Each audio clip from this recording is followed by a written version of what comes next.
Eyes wide open, the clock don't rest. Street lights flicker, got a blade in my chest. Not fear, just thrills as the steel shines thin. In the glow of my insomniac, sit and spin. Late night cuts where the stories begin.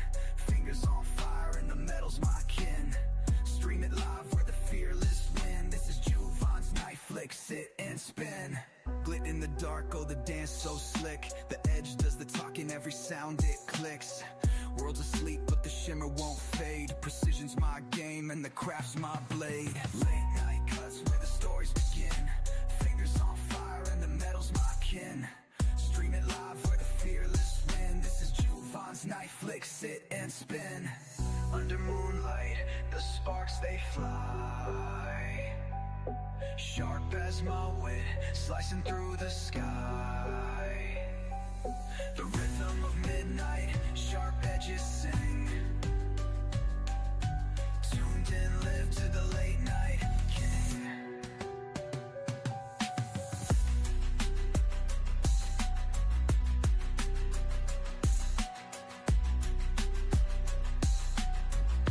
The Insomniac sitting spins now on the air for all the night freaks who can't sleep.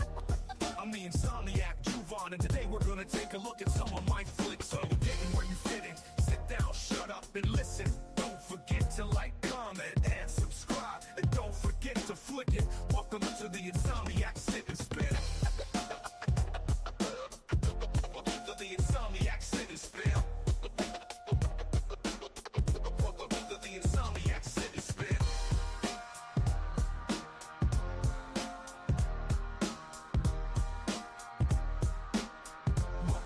Insomniac sit and spin.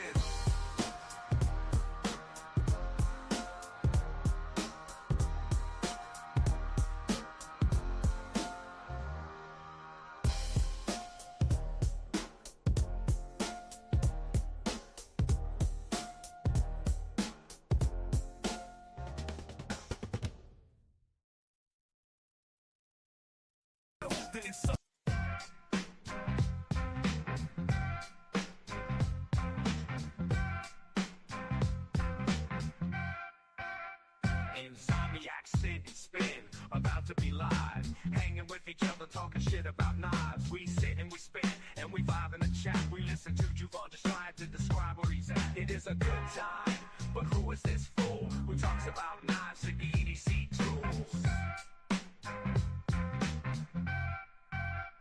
Insomniac sit and spin, a weekly live stream. You're in the right place if you know what I mean.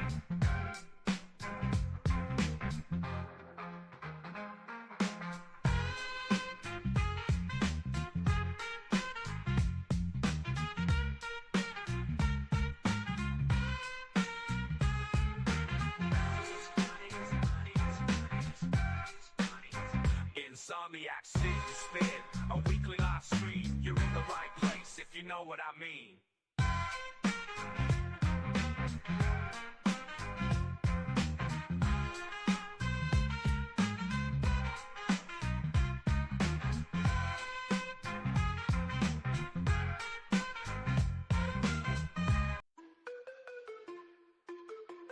Play. Late night, patty whack, give a dog a bone. Grab a snack, sit right back and never be alone. It's time for Insomniac sit and spin, a knife live stream and a gathering of friends. Insomniac sit and spin is about to start, so come on in and do your part. Juvan's Night Flicks is the channel you seek for new knife reviews and a show every week. A little bit, but are you high on cigarettes? And when that stuff runs out, you're gonna wanna make it. Are you high on cigarettes? Let's watch Juvan's weirdness and get high on cigarettes. Let's watch Juvan's weirdness and get high on cigarettes. Let's watch Juvan's weirdness and get high on cigarettes. Let's watch Juvan's weirdness and get high on cigarettes. Do you know that you're right or wrong? Do you know that that you're right or wrong? Do you know that you're right or wrong? Do you know that you're right or wrong? He don't smoke 'em, but he loves it when you do. That's why he's high on cigarettes. And if you find him, you should light him up a few. He's getting high on cigarettes. Let's watch Juvon's witness and get high on cigarettes. Let's watch Juvon's witness and get high on cigarettes. Let's watch Juvon's witness and get high on cigarettes.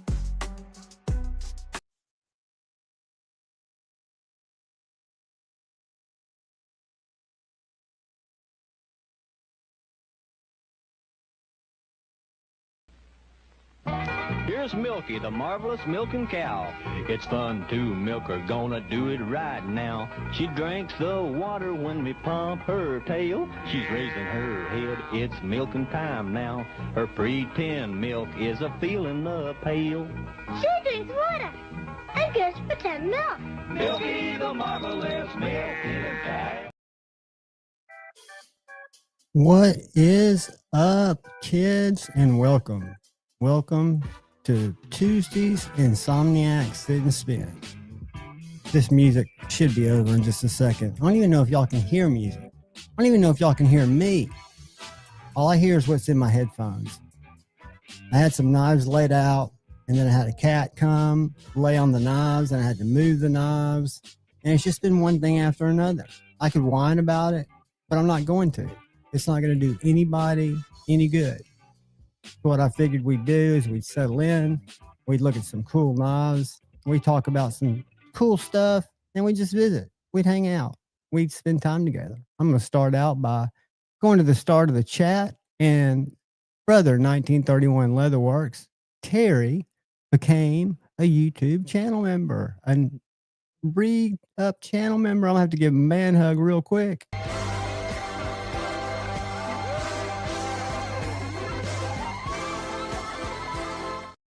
Appreciate that so much, buddy. And that's just a huge thing that really does help the channel. And that's why I love having the Saturday members live streams that we do, not to exclude anybody, just to show them a little extra love, because it's just huge to know that people watch the stuff that you do. And, you know, it's one of those things. It's just a weird thing. So I appreciate you, brother. Marco, my main man, what is up? And we got Neil McKenzie in the house, channel member. We got Cliff Broad is in the house. What is up? And these guys may have been in and out. I wanted to start right at 9. That was kind of my new pledge. Luckily, I didn't change my little rolling sign because I fell asleep sitting up on the couch, just sitting there listening to some stupid podcast, and woke up and it was like 8:59. So I had to shake off the cobwebs, grab my coffee, move the knives away from the cat, because the cat will still bite me. Puck right now looks really laid back and peaceful, but he is a apex predator extraordinaire. And a lot of people say, why do you put up with that?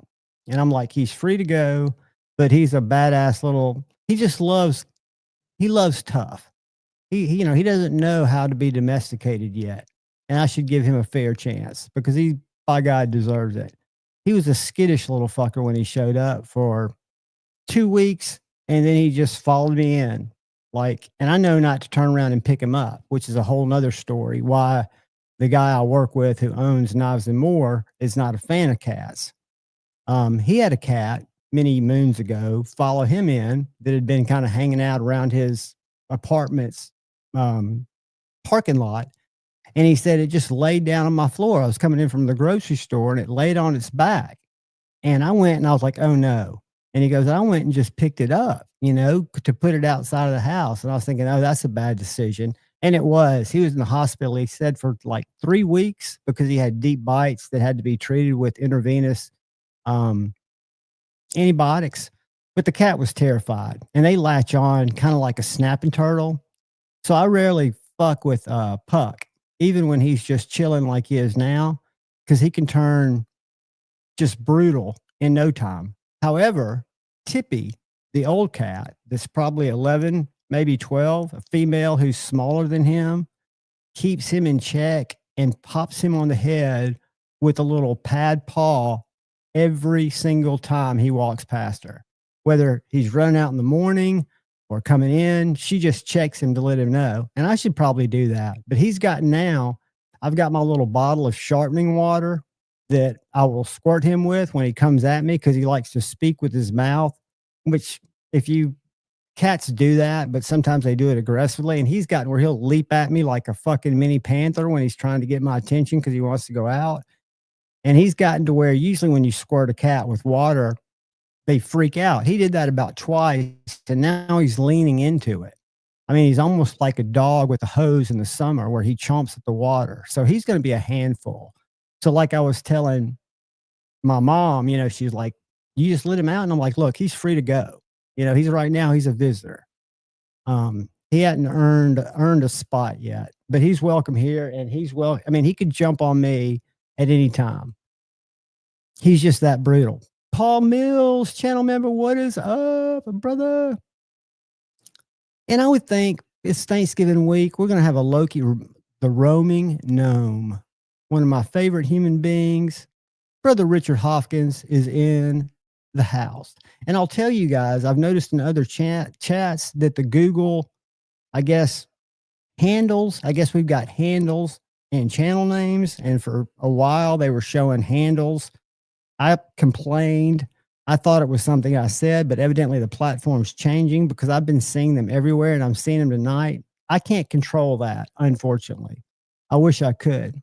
EDC KO10, what is up? And Richard is a channel, not only a member, but a huge supporter. And Richard, I've got 2 long boxes I brought home from Knives and More this week, and it's just Tuesday. So I'm going to be able to Saturday include an EDC fixed blade, even if we have a fixed blade for our giveaway.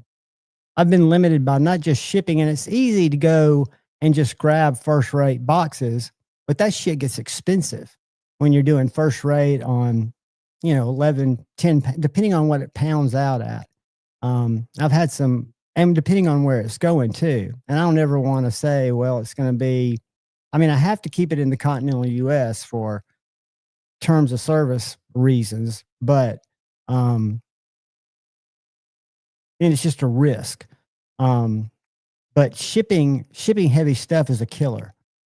Autumn Wind, what is up? What is up, brother? D Congo Blades.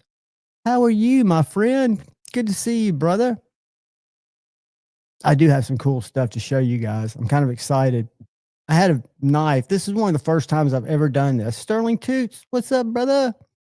One of the first times I've ever done this is I had a knife come in yesterday from Tuya. I wasn't even going to open it because I didn't get it when the mail came because I have stuff shipped to my mom's, it's a permanent address. So I have things shipped there. I didn't stop and pick it up till like after work last night, after 6. And wasn't even going to open it, and opened it last night. And guys, it's in my pocket. But there was a video I put out today, and I know videos all run together, but this is the Curtis knives. Unfortunately, I've never experienced one of their US made customs. I see them on USA made blades all the time. I know, who was I chatting with on Instagram today who has one? I forget, but it's a great US maker, and it looks very much like this. I can't say outside of what I've seen because I've never handled one, but this is a collaboration between Curtis Knives called the Production Series and Tuya Knives. Tuya is the OEM for this knife. And this knife, when I did the video, I compared it to my XM18, to my Medfords, to some other USA knives, just because of the thickness of the blade, the thickness of the handles. The handles are not very fancy. They're just a muted, raw blasted titanium. And this is a sub $300 knife in M390. I think we'll look here in a second, but I want to say there are around 20 of these available. Warren Blades, Dave Warren, who also designed knives, but who's the Tuya rep for the entire US, sent this for me to check out. And I'm super thankful because it's a fantastic knife. I mean, it's in there, in my opinion. Again, my opinion's like, with a couple of bucks, it'll get you a cup of coffee. It means nothing.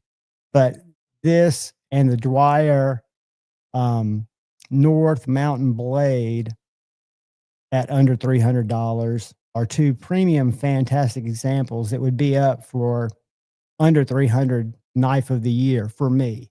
And I'm sure if this one's in my possession, it will be. If I can get, I might be trading for that North American Blade Dwyer that I reviewed, because my buddy A to Z, if you watch the video, picked that knife up and he's held my Strider. I knew it was going to be a little small for him.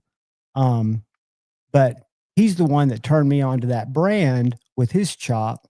And I've got a chop too since then. So I may have some trade fodder for him. I pretty much got trade fodder for anybody that's looking to trade. There's certain things I won't touch and won't trade, but Paul Mills will tell you there are a lot of things I will trade for. You just got to be patient with me, because a lot of times I just got to, my Devo, God, I'm blanking. My Buzz is a great example. It's one I wouldn't let go to Paul for. Paul, was that 2 months while I had this fake romance captivity thing over it and realized if you love somebody, you got to set her free. And I wasn't carrying it. Hey, Brown Sugar. Welcome, young lady. Welcome, welcome. The other thing Dave sent me to check out, I don't have I'll pull up the website because this is an independent designer that I'm not familiar with. It's called Bade, B-A-D-E, Modern Designs is the company that designed this knife. And this is the weirdest little chode because it's a small knife, but it carries like a small knife, but it holds like a medium-sized knife. This choil is almost mandatory right here. And it has got a complex grind, but on the video, the unboxing, which hadn't gone live yet, it's a laser beam, the front edge. The bottom edge is scary sharp. Just a little titanium frame lock, an M390 Vincent. I can't remember, and I don't want to butcher his name, so we'll pull it up. But this is an under $200 knife that Tuya OEM'd, and Dave has available on his website because he carries all Tuya's products. So I definitely wanted to, I moved this to the front of the review line because I know they're going to sell out. I do not have a affiliate link or I've got a discount code with Tuya for 10%. You guys are welcome to use my link or just go to their site, but we're going to look at it here in a second. But I do have, if you go to the checkout and type in Javon 10, it's also on my beacons, but I think it's Javon 10. It's in the description of the video. It should save you 10%. I don't know if that's on every knife because the Curtis is a rare bird because it's a collaboration between Richard Hopkins is putting his 8-month member. Dude, time flies. Richard and I, we met each other strong out of the gate. And the greatest thing that happened was he came and visited.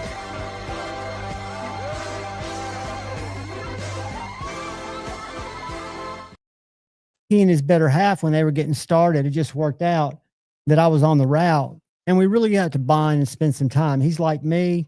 At the time, I wasn't working at all. We were both kind of night owls, so we would stay up late talking knives. He'd watch me sit here and talk to myself about knives, making content, which is really a bizarre act in itself. And I'm sure other people don't do it like I do it, because if I had artistic abilities, I would edit, come up with some artistic, cool, funny stuff and do a lot better on YouTube. But my brain is set up to where both the videos I watched and the videos I'm capable of making are really just kind of show and tell how I feel about a knife. Hey, Chris229, channel member, my brother. So my channel's different in that way, but it's a straight, there's no cuts and no edits. I do throw my title scene on there. I don't know why, just because I've always done it. And I just talk. So sometimes they're weird. Sometimes they go off the rails. I try to do them very late at night when my mind's kind of tired and laid back.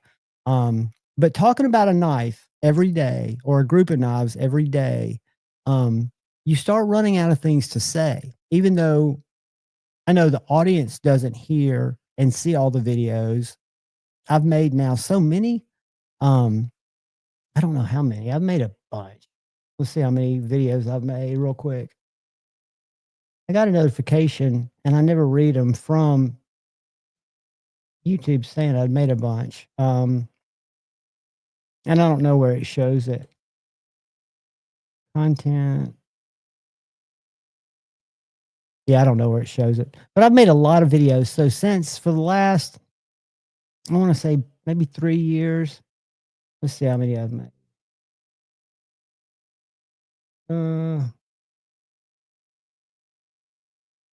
It'd be nice if I knew how to read this stuff. But for the last at least 3 years, I would guess, I've made a video a day. Sometimes 2 and 3 if it's an unboxing. And like December 1st is going to be a unique day because I'm going to have 2 kind of big Kaiser unboxing videos. And then I'll slip the reviews in because I've been carrying those knives that I'm going to review. One of them happens to be under Puck's arm, and Richard Hopkins is going to love it. It's under Puck's arm. It's hidden in a sheath because it's not supposed to be shown till December 1st. Dan Stan EDC, welcome, brother. Y'all settle in. I hope y'all are enjoying yourselves. We just hang on Tuesday nights, talk about knives, talk about lives. I've got a review that I'm not supposed to be showing, but I love you guys. And it's a very cool top liner lock sheepdog that'll be available on the 1st. Utility knife.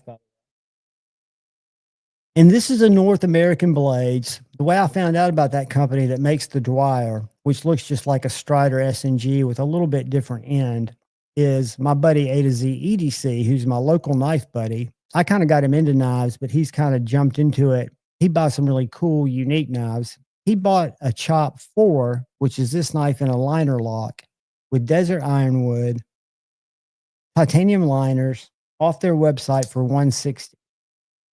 And this is, I reached out to them and sent them that video, and they sent me this knife to review, which is their aluminum carbon fiber. They've got many other materials, button lock. And they use this SLD Magic with this folded Japanese type of technique. I've not tried to sharpen it, but it's supposed to be very strong. What I will tell you, it's the closest button lock that feels like my Mordax or my Malibu. It's got a very Pro-Tech-y feel, maybe because of this aluminum bolster area. But it's a beautiful knife. They also make it a drop point, super sharp. They have a couple of other collaborations, and they have a bunch of cool traditionals. Don't know much about the company, except it was brought to my attention by my buddy A to Z.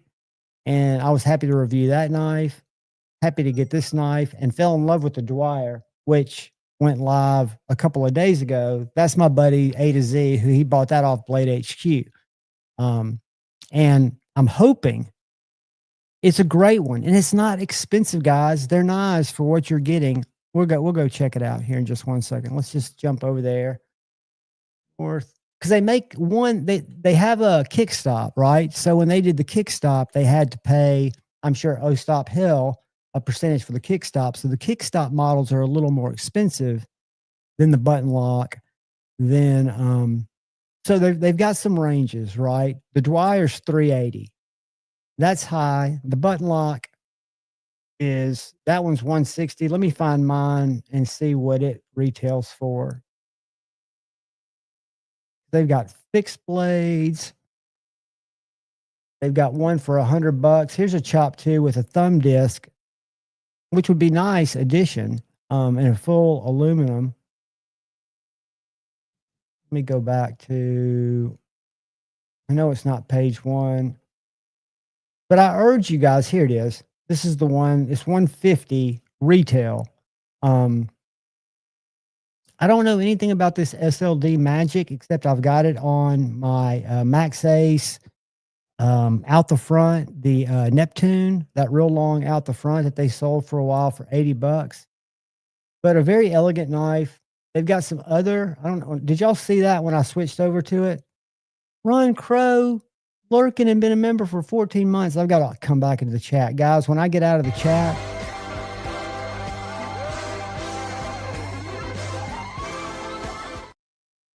I apologize. You lurk all you want to, buddy, but I do miss stuff over here. Let me scroll up.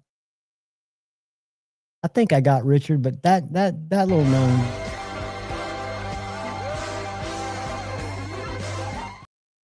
He got double hugs tonight. But did y'all see the chop when I zoomed on it? I forget that StreamYard doesn't necessarily take you to that next page. So I won't zoom on these because they have, this is a kickstop. So this has a flipper tab, $130. It has a flipper tab and a liner lock, but when you push the let's see if he does it. When you push the flipper, it has a mechanism that turns it flat right here where it doesn't stick out. And I don't know if he's going to help me out here and open it so we can watch the flipper. I want to see the flipper go away. All right, he's not going to.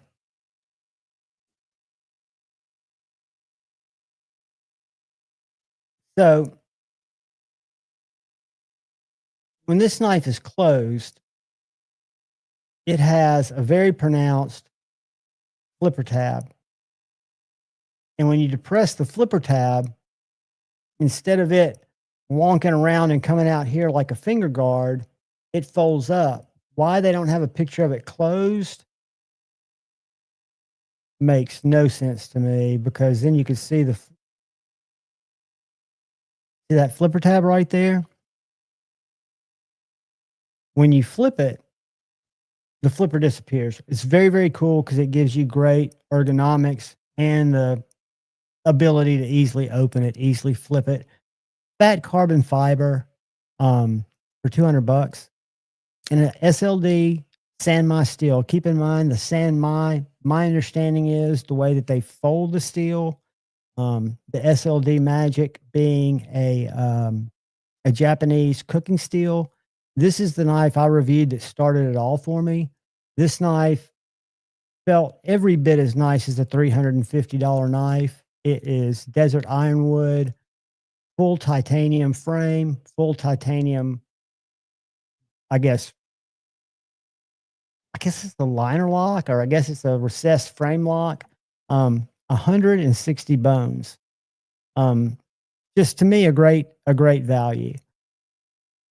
Drop point, or I wanted to show you this other collaboration that I really like, and I don't know anything about who the collaboration's with. The traditionals look really cool. They do it with the bar lock. I have no interest in a bar lock. Again, a lot of cool traditionals. The Dwyer, that was the 3V. And those are Dwyers for $320. So that's saving you about half off a USA model, I think. I could be a little off there. Nice fixed blades, $180. That's kind of a sword more than a knife.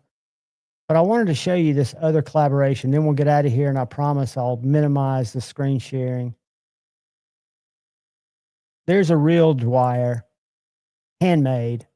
So you can get one for $2,500, or you can get one for $3,400. But where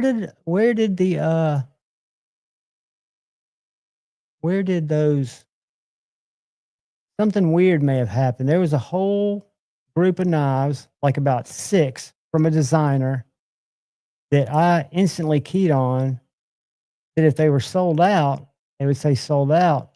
Have they been pulled? Oh, here we go. Here we go. We're coming up to them.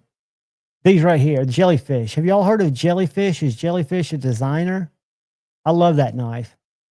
I love the look of that knife.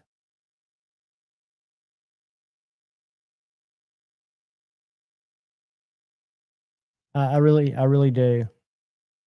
I hate the way that their video does, but he's got his little maker's mark there.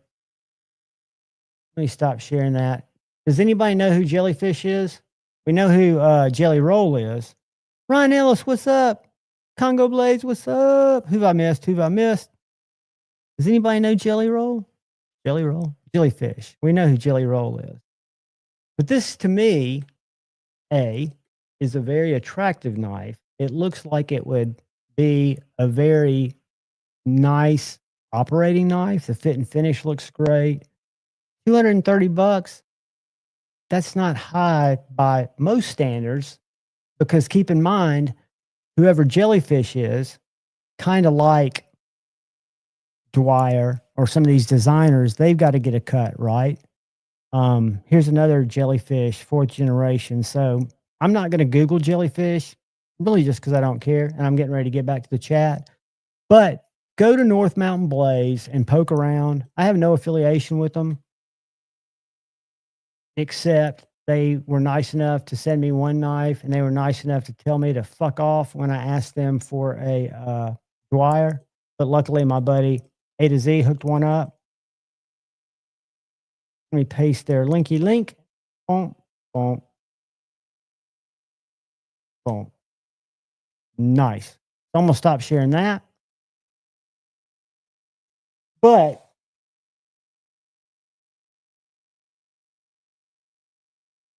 you're laying right on.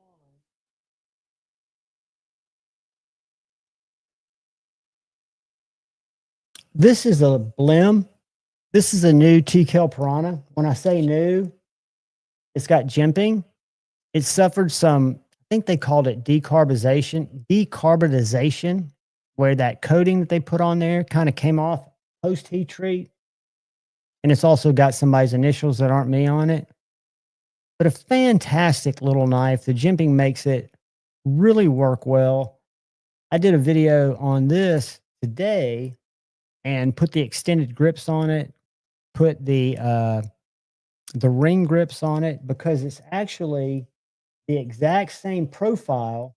And I've been telling Tim he needs to do a pocket series where he adopts some of his other profiles, because the knife he did with Melissa Backwoods, the worn EDC, uses the same handle. It's the same blank. It's just got a different blade. So if you think, you go to TKL's site and you look at all the different blade shapes that he already has, there's so many that are adaptable to this small size. And then with the extended grip, it adds 3/4 of an inch, a little bit more to the back, and a bolt. So it makes the grip a 4-finger grip. And they even have a ring knife grip, all to kind of make this knife, either one of these designs, even more versatile. But the little worn EDC, highly recommend in Nitro V. This one's also in Nitro V.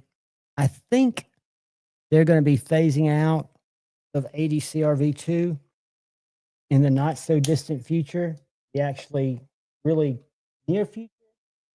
So you guys, if you're not Kaiser, take a look at this. I've got a guy, I don't think he's in the chat, but 3 Feather EDC is a young dude who reached out to me, who makes sheaths for Kaiser knives, CJRB Mutt, I believe, some budget fixed blades. He can make you a nice pocket dropper sheath, and he has them on his website ready to go. If y'all remind me, we'll look at this. Well, Richard Hopkins, as I was telling you earlier, if you're still in here, this has a knife that I cannot show until December 1st. Whoops.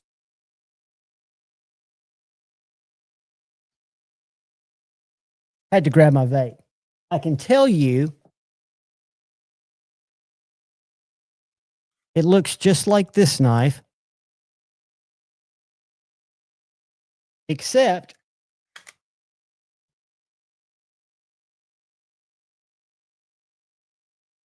it is satin M390 and carbon fiber. And they've got another premium version, I think in 10V and I forget the handle. But what a slicer. And this sheath was made specifically for the mini harpoon. And they're very, very affordable. 3 feather, not 3 feathers, 3 feather. Let me go to their Insta real quick. 3F. Pull up. Don't. Copy. Uh-oh. Let's paste it right here for you guys. Go give this young guy a follow.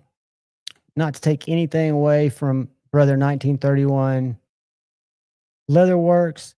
The thing that makes this guy unique is he's making sheaths ready to go for the Azula, for different Kaisers. I put the Big Idea Design Company in it at the time. He makes regular color sheaths too, brown. But when you get down here, this is a Kaiser. Really nice guy. There's a hair, Kaiser hair. Kaiser deckhand. Did some artwork on a custom job for somebody. I mean, very talented, very kind, really nice guy. Wanted me to make more choices than I wanted to even really think about. I'm not sharing. I'm sitting here talking. I hope mine was descriptive. Let's give me a win on that. So this is the link I just shared. Doesn't have any followers, kind of just getting started. But again, making sheaths for more budget knives, and making, nice pocket droppers. So pocket droppers are kind of his game, but he also does horizontal and vertical drops. So if we go to his website, I'm going to stop sharing for 1 second. I'm going to go www.3feather. Whoop.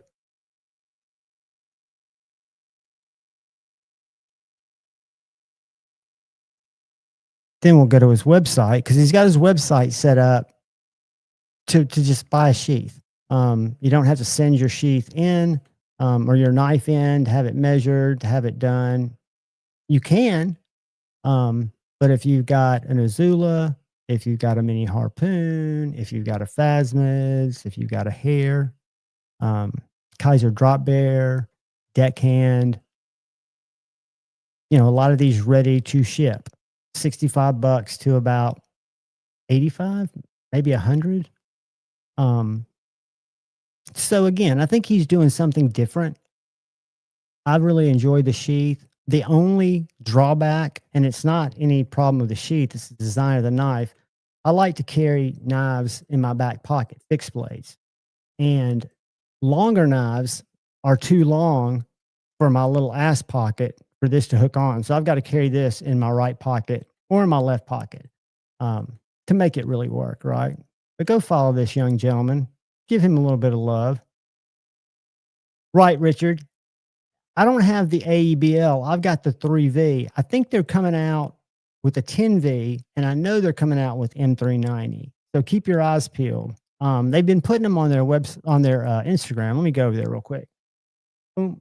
Push that button. It should open Instagram. It did.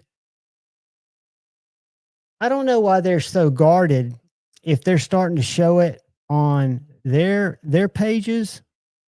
It seems like they'd want, maybe I know why, because they don't have anywhere to link someone who wanted to go inquire about any of these knives. So like Halloween, they've got a lot of Christmas themed knives, right? So I've got a couple of these. They will be made of giveaways. They've got the drop bear coming back, and they've got the sheepdog utility knife, which is really nice. These are some Christmas originals, Christmas trestles. I didn't get to look at any of these. I think these are drop bears, and I believe these are Militaws, sheepdog, and a God, what's that pointy one called? I forget, and I can't see the chat.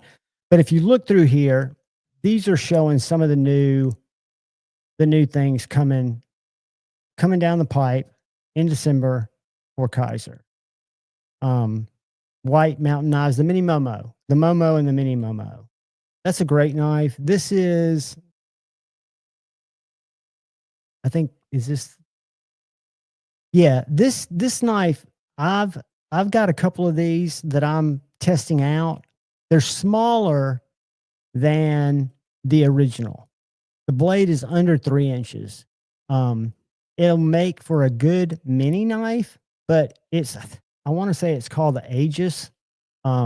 Pretty small. Beware. They're bringing back the Jacob Lundquist. God, I forget what it's called. The Lunt. I think it's LUNDT. The Harpoon in 10V. Let's see, M390 and titanium handle. Okay, wait a minute. That's a different knife. Let me get to the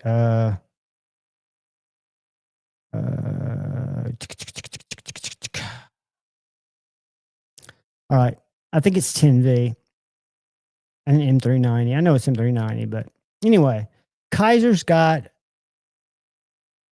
a really cool, and they're not going to show it on here. But do y'all remember the Defensor, the knife that looked like a lot of companies? This is a great knife, guys. The new Kaiser Original 2. They've got it in a drop point, a sheep's foot, and a Tanto. I've got the Tanto. Hollow ground. Anything from D2 to 14C to S45. The D2 is flat ground, but very slicey. Great knives. Probably one of my faves. I don't see it here. This is a winner. Small, but carries like a bigger knife. I know a lot of you, it won't appeal to just because it is smaller, but that front choil is almost integral into the grip. I can't imagine grabbing it back behind that. But anyway, Kaiser's doing some cool stuff. I was going to say something, and I've totally lost what it was. And I think it was important. I think it was actually good. It would have been good content if I had not just forgotten what it was. I don't remember what it was.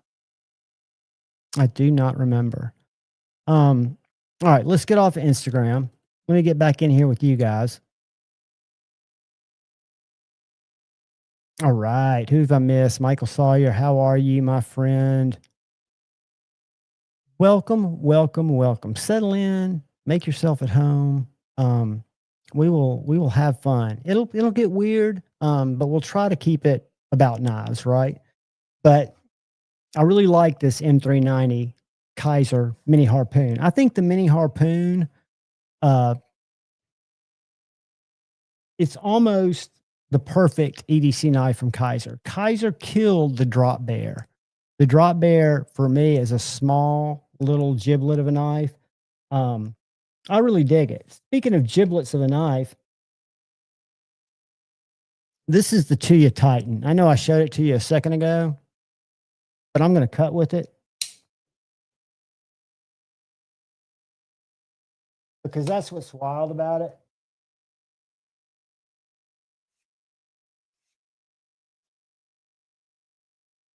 Sorry, buddy.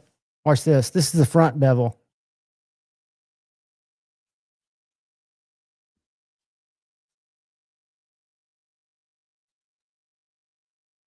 That's like if I was stabbing it into something. And it's very short, right? So once you get your finger in the choil, I've probably only got an inch. Damn it. I've only got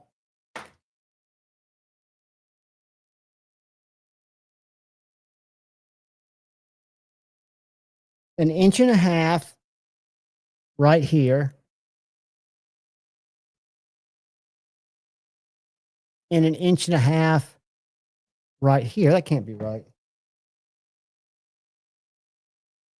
Inch and a quarter. So I've got an inch and a half and an inch and a quarter. So 2 3/4 of cutting area. But this little chode is so ergonomic. For example, I can death grip this. I don't feel the clip. I don't feel anything. Look at my hand.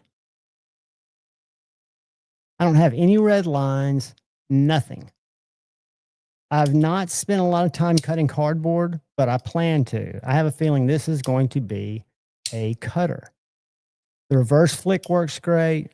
It's got thumb studs that work great, even though I hate thumb studs because I tend to put pressure on the lock bar. And it's got a flipper tab that both light switches and push buttons. The company I'm not familiar with, it's Bade, B-A-D-E, Modern Designs.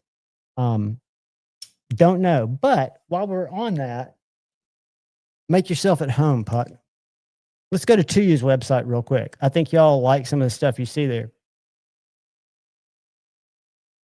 Because he's about to bring in a bunch of other stuff. So hold on, let me share this. Never judge a maker or a supplier by their website.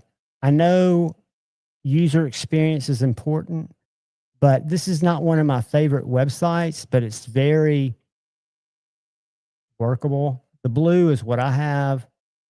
You can pick any of these. These are like crystallized titanium, $179 in M390. The designer is a guy by the name of Vincent Dentzman. Don't know who that is. Don't really care because it's a cool knife. But he's got some collaborations on here with D-Rocket. So this is a knife that's $219. I think it's a locking knife. Yeah, it's got a frame lock. So at first I thought it was a slip joint, but an interesting traditional looking titanium frame lock. What's it say? Is it an integral? No.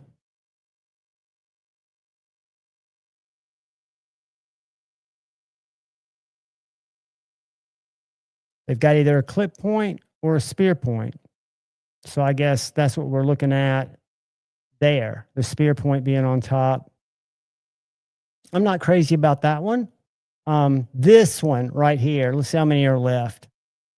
16 left in stock. There were 21 this time last night. So this knife right here is a banger. Yes, it's $300, $295. But if you've wanted a Curtis, and again, I wish I've experienced an actual Curtis. I put it in Tate's hand at Knives and More. He said it did not feel like a regular Curtis. It did not feel as good. He said the same thing about the Dwyer, which I'll agree, except I kind of think it feels, to me, it feels refined, like a Chinese CNC machined knife, but it's kept plain. So it looks like a USA made knife. If you compare it to an XM18, the slabs are the same dimension roughly. The blade stock's the same thickness. It's just a beefy knife. Deep carry clip. I don't know who the Blade Central is, but they collaborated somehow with Curtis Custom Knives. I guess they have custom F3 other size slicers, but this is an F3 medium slicer. Says it's a Curtis Custom Knives design. Blah, blah, blah. You can read about it. I'll drop it right here because this is either the most, this is definitely in the top 5 knives I've had experience with this year. Well, yeah, 2 of them, I'd still say it's in the top 5.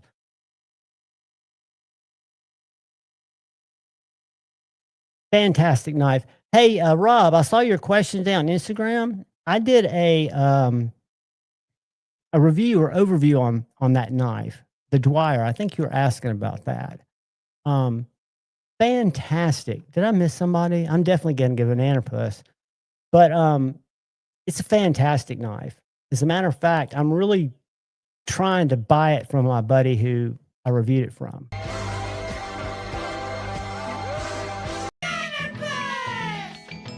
You can call me Nannerpuss. And guess what? I love Nannerpuss. You can call me Nannerpuss. The hugs are to keep from hurting feelings.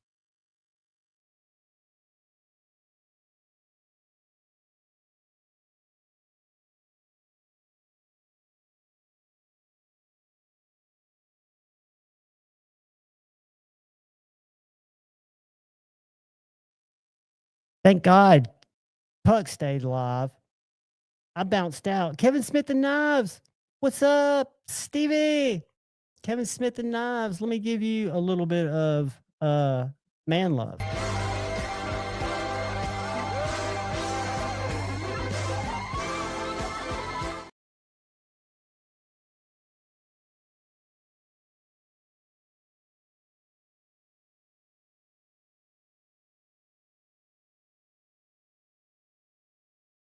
Show you a couple more collaborations that are on Tuya site.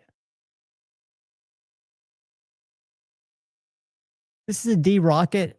It's out of stock. I'm not familiar with D Rocket, but this is an out the front that looks pretty cool. I have no idea, except it's out of stock. But D Rocket, I've seen his knives. Here's another integral called the Odessa. I don't know if this is one of his customs that Tuya has OEM'd. Because again, most of these knives, Dave said, are other designers that he's just, I guess, repping in the States. But very interesting knife. I'll be honest, D Rockets never jumped out at me as I've got to have one of those designs. But this is a pretty cool design. The Coyote, I think these are great. These have titanium frames. You get them in carbon fiber. You can get them in G10. Just a really neat knife because, again, it's scales on both sides, but it's full titanium liners. And just other stuff. These are some older knives. The Vortex looks like it's back in stock. Nope, it's on sale, I guess. Vortex Model 2. That doesn't look anything like the Vortex Model 1. I don't know how it got the name Vortex Model 2. It looks nothing like the Vortex. But anyway, I would say a web designer has jacked up, but that's not the case. Let's see if I can find a Vortex.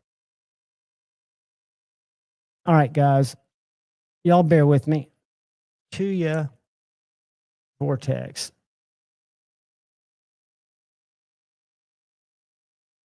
I reviewed a Tuya Vortex, and I can tell you that Vortex 2, is this going to show me a picture? Here's the Vortex 1. Here's Vortex 1.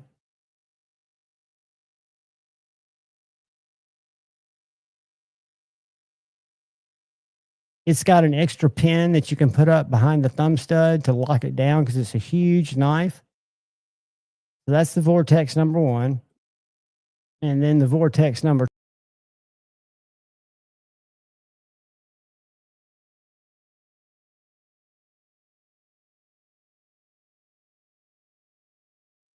I've not even gotten into the THC soda yet, and I keep jettisoning myself. Sorry, guys. All right, last time I'm sharing because this is getting too difficult. Too difficult for me. So I've got to go here and then backwards. And then here. And then we'll click on one of these. We'll share that. There's a Vortex Model 2. I think it looks nothing like it. That is awesome. How do you like that knife? I was just talking about the original too. I think it's one of Kaiser's best. Of this year. I really like it. I've got a Blade Smith series in titanium handles. The only downside is it's got the clutch lock, but it's one of the better bar locks out there. And on the S45 and the 14C model, they're hollow ground. The 14C model, I think, is aluminum. But they're really good knives. Basic knives, but the hollow grinds are sick on them.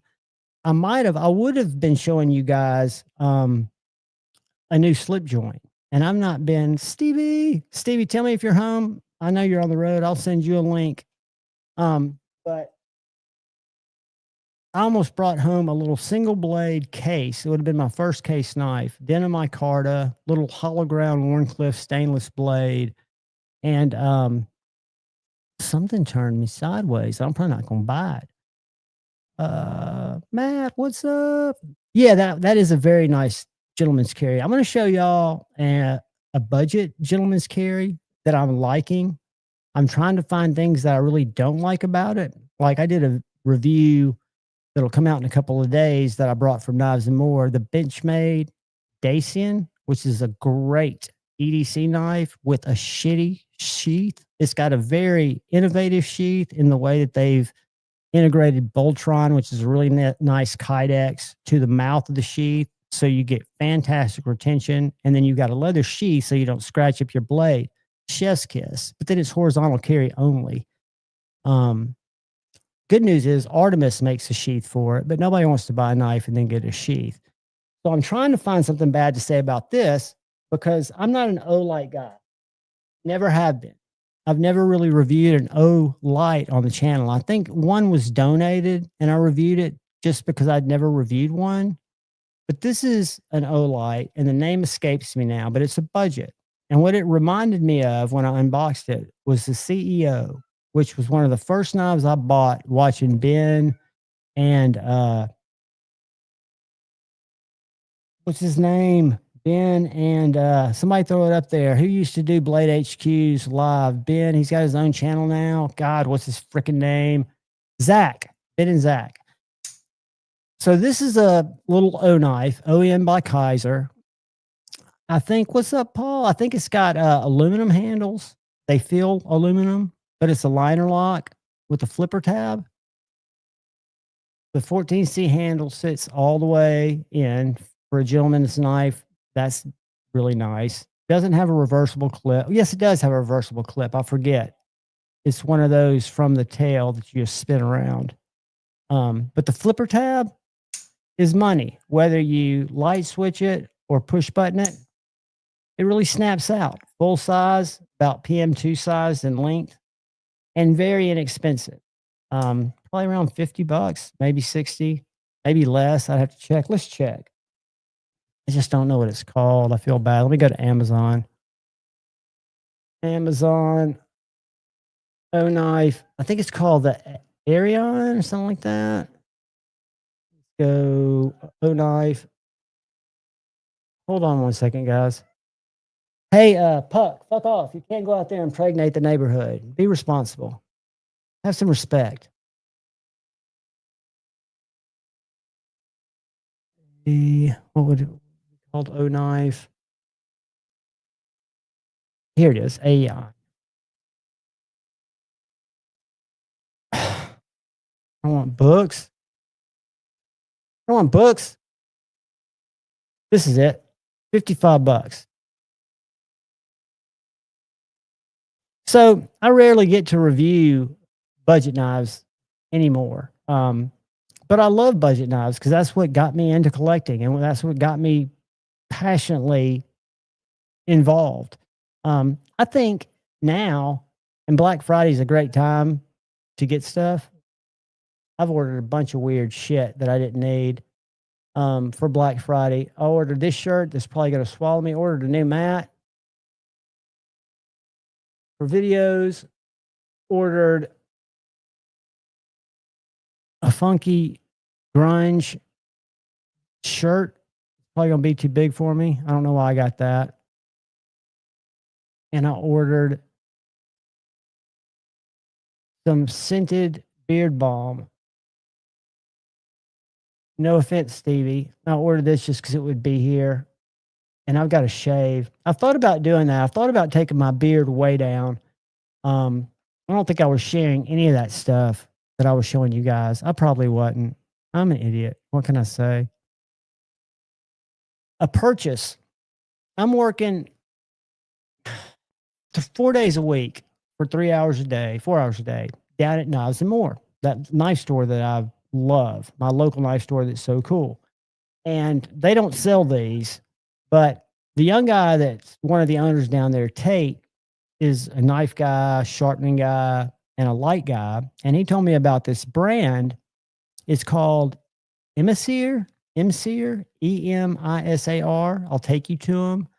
But these lights are fully programmable. So if you don't like a light that gives you a ton of options with one of those menus that looks like a flow chart, when I turn this on, I can ramp it down. I don't know if this is going to show up on camera, but when I turn it off, it's got LEDs that light in the bezel. That's just a cool feature, but it's really, really bright. It's got tons of features. Let me get it ramp up. I mean, it's a thrower. It's 14.5. And these things are handmade. They take about, I don't know, it only took about 10 days for me to get mine. $35 for the little 14.5. In CNC aluminum. Mine came with a black bezel that I could put on here if I want to switch it out that matches the clip and the button. You can really kind of customize it. At least he stepped on it twice and started it and stopped it.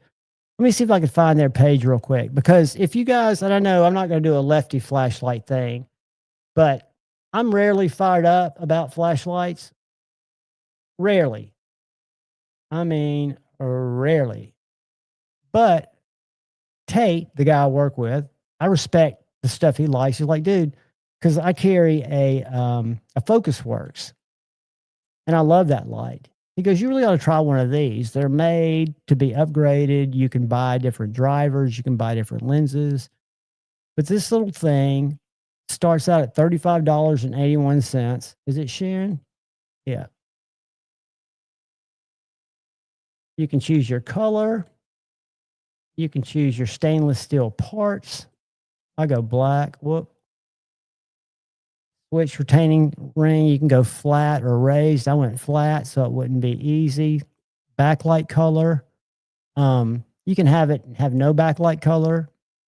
RGB. I did mine blue. That's like the little light in the center. LED intent. So here's where you can choose any of these different lights. And the guy I work with is also a physics nerd. So he was showing me these light curves and how different this Kelvin, I think is what it's called, show different colors better. So I have no idea which one of these you'd want. I think the higher, the brighter. But then you can add a metal. I mean, you can add some upgrades. I didn't add a bunch. I think mine was right around $45 when I was done. But I really like this light. I've been carrying it ever since. And if you don't like a little 14.5, like if you don't like a little small guy, and there are Reddit pages that have all the instructions and videos on how to set this thing. It's all done by a bunch of series of clicks. You click from the off position 7 times and either lit off for one setting, or you click 7 times and hold it for a different setting. And you can do that like infinity times. So if you look at their other lights, I like an 18650. However, it's a little bit big. But they make a little keychain light, and their stuff is just really, I've been impressed. And one guy, because I've been to their Reddit site, one guy makes these, puts them together, buys all the components, has them set up. So none of them are going to be over $100. So you can buy a lot of different types of lights, but you can also go in and you can buy extras, like upgrades that you want to do. That's just a high-powered LED light. But they've got really cool stuff. I'm going to put their link down there. It's called Emisar. I'll probably do a review on it. When it came in, I had no idea what it was. I'd forgotten that I ordered it. He just talked me into it, and for $35, I thought it was really cool. I don't know the difference in a quad and a single driver. Mine's a single driver. I think it's just a matter of it does more stuff. Like it'll have different colored lights. And I've heard that like a red light's good for hunting because animals don't see it. I don't know. Channel 1, you can choose what you want it to be. It looks like anything from white to color. And channel 2, you can have it be something totally different. So that's what a dual channel gives you the flexibility for about 69 bucks. Let's see what EV2, what's it used for a battery? 18650. So anyway, pretty cool stuff. Let me get you back to Emma Sear. You can look at all this shit. But again, most people, I never watch a lot of light content. Again, I'm not a light guy, but I carry a light every day and I use it as much, if not more, than my knife. You didn't miss a thing, Rob. Just me rambling, missing everything in the chat. I'm sharing a light that I bought that the guy that I work with recommended I get. A little $35 light. I just put the brand. The one I've got is a D3 AA because it's a hybrid. If you needed to, you could run a AA in it. I wouldn't recommend it. I ordered 4 more 14.5s because it is a high output, so it'll go through batteries kind of quickly. But it's a little guy. I mean, it's not peanut sized, but it's light and it's bright. And one thing that the people on Reddit say that I will agree with, when you ramp it down, the moonlight is very subtle. And then when you turn it off, those little LEDs flash around it. Pretty cool. Got a magnetic tail cap. What is going on, Brashear Beer? Welcome, my friend. Welcome, welcome. What else do I have to show you guys? The Kaiser Drop Bear Fixed Blade. Kaiser keeps adding more options for this little knife because I think it's very, very popular. And I can see why, because it's small, it's thin. When I say options, they've had 3 blade shapes for a little while now. This is a sheep's foot. They've got a clip point and they've got a drop point, which is the spear point. Looks more like it than a drop point. But it's an excellent small little knife. You've got jimping right here. So this is a dedicated choil. It's really small. This one's in S45. You can get them in AEBL. You can get them in a couple other premium steels, like M390, I think, came out recently. But you can also get them in D2. So all over the board from 50 bucks up. They come with a little tweezer and a toothpick in the heel of the knife. And what I've noticed about all Kaisers, folders, and these knives, like if they ship with a tweezer and a pick, in the box, you get an extra one of each, and you get extra set of body screws on folders. If it's got a clutch lock, you get a set of extra springs. I commend them for doing that. But this micarta is kind of special too, because Kaiser started using, I don't know anything about the company Norplex, but Norplex makes a micarta called Ultra X micarta. And this is that Norplex Ultra X. I've got another drop bear in that Norplex. It's the 14C, but it looks like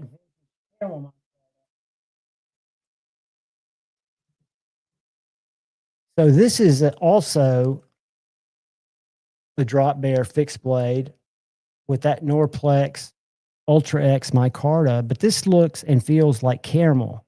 So this is almost like a vintage caramel micarta. This is the 14C blade, so it's going to be less expensive than the S45, but just a great little design. Small, thin. I carry them very successfully as pocket droppers in my back pocket. And I love the little sheep's foot. A lot of people like a point, but this gives me enough of a point. I can't dig splinters with it, but I can definitely get into tape or get into boxes, get into stuff with it. But Rob, you've tried custom Curtis's. You own some, don't you? I mean, you've got one of the sweetest collections. I think you'd like this knife. I'd be interested what your feedback is on it. We need to talk. Because I, again, don't have one to compare it to. And I've shared send it out to you to let you check it out if you haven't checked one out or if you're not on the pass around for one. But I think it's, and a lot of people hate it. I know my buddy Shane hates it, and understandably so. I know that when we see a custom maker go overseas and make a knife, I see it as just the opportunity for more people to experience that design. I don't think it's going to make custom buyers not buy custom knives. I think it is the best. Well, you're joking probably off my title. I think it's the best OEM Tuya yet. And I've got a big belly. I bought a Tuya 5 years ago when Tuya first started. I think it might have been one of their first knives or one of the first I saw in the US. I bought it because it was hyped from YouTubers. It was a bar style lock. I still have it. Unibody construction. Really cool. But yeah, we can work that out, buddy. I've got to do a review. I've just unboxed it. But again, over at their site, let's see how many are left. And if you use Javon 10, you can usually save 10%. I don't know if these qualify. I would think they would. Let's try. Let's put one in the cart. So there were 21 yesterday. There are 16 today. And if I add it to the cart, and if I put in Javon 10, where's my cart?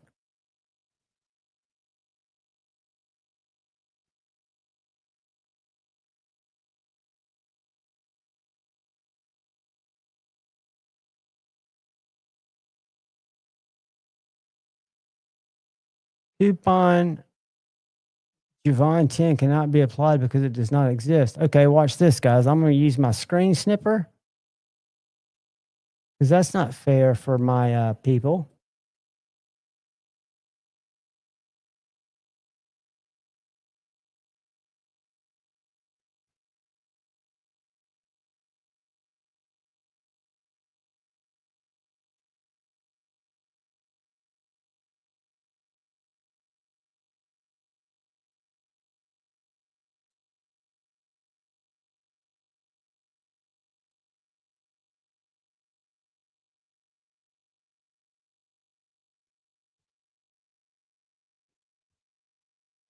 Don't use Javon 10.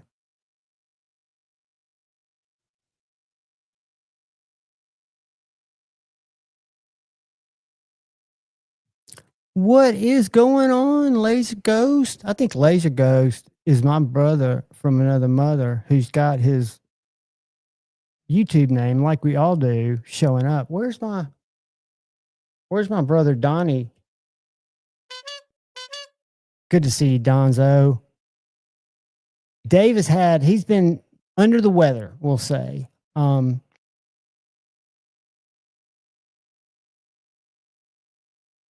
Reach out to me, brother. I don't do pass rounds because my brain won't function with that many knives. It's too chaotic for me. I'll be honest. The Instagram YouTube creator room is overwhelming for me. I can't even get to my own YouTube comments because I've got social anxiety. Not because I don't like bad comments. I could care less. On Instagram, yeah, the YouTube bros or whatever, you guys have great information. I try to read it, but there's I don't do TikTok, which I should probably explore it because I see people just knocking things down over there. I'm just not, I don't think I could handle another platform. And I know that there's Hootsuite and others that you can use to post multiple locations, but I don't know. I'm getting burned out. That's a fact, Jack. It happens. There's some good stuff in there from time to time. Miguel EDC, I've gotten some great information from him in there. I really like that guy, and he's having a great run. He's getting killer views, killer videos, does a great job. And he uses AI scripts, which is something, since I've been unemployed, I work part-time, but I'm still not in a corporate world like I was forever. I'm learning AI prompts, not how to write AI. I know we have arguments about this, but I'm learning ways to put the right questions into AI to get the right shit out.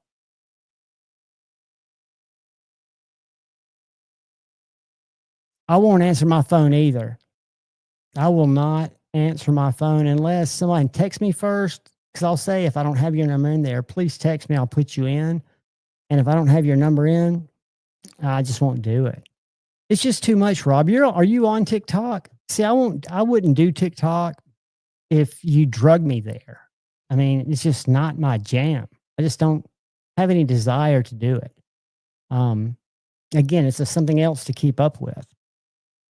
And I'm not doing it for a job, so I'm not looking to just sell stuff. That's not the name of my game. It's nice to sell stuff, to have people buy stuff that you show. Because I'm not going to tell you something's good personally, because it's how I feel about a knife. You might not like the same knives I do, but I'm not going to tell you something good if it's not, hoping that you'll click a link and I'll make $2. That's not how it works here. But evidently on TikTok, the numbers are so freaking crazy. I don't know what people are selling, but they're making sick money, crazy money. But, you know, what are you going to do? I'm not willing to really go over there and learn it. I haven't even learned how to use What's Not, the auction app. And I'd really like to sell a few knives so I could buy a few knives, but I don't really have, I could put them on the channel or put them on my Instagram. But I've heard What's Not, that auction site, is pretty cool. I just haven't had I guess I've been kind of depressed. I haven't had the mental fortitude to go in and learn that technology. It was enough for me to get my driving school completed so they wouldn't put a bench warrant out for me for rolling through a freaking stop sign. And I did it online. Don't understand it, Donnie. I know a lot of people use it. I know the knife store that I part-time at, brick and mortar, keeps getting contacted by reps. So they're trying to grow it, but I think it's just an online auction. I'm not interested really either, but I know people who've sold a lot of knives for good margins because I don't think they're fees. I don't know. I don't know how it works. I need to research it if I get interested. But Rob, if you're still in here, are you on TikTok? Because I trust your opinion. I'd like to talk to you offline if you are. And Donnie, by the way, Paul Mills' knife is freaking gorgeous. Just on top of the heat, on top of the heat meter. I'll show you guys the closest thing I see to that is a guy by the name of Dustin Driver. And he lives in my area here, and he made a knife that is gorgeous, but it's just on a different level altogether of what Donnie produces. But this guy lives kind of between Shane and I. Not that's a good thing, but let me find his knife and share it. One of his knives. He's got several up there, but this is probably his nicest. I'm going to find it before I share it with you, just so you don't see me scrolling through all this shit. Let me just make sure that I get to it.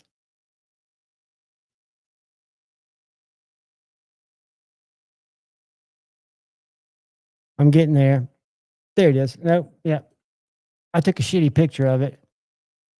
But this is a nice knife, but it's by no means a Ripley.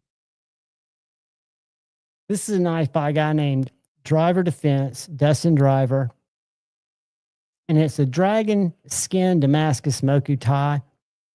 And I don't know how he did the blade, but he does what he does too is he does some really cool ground stuff.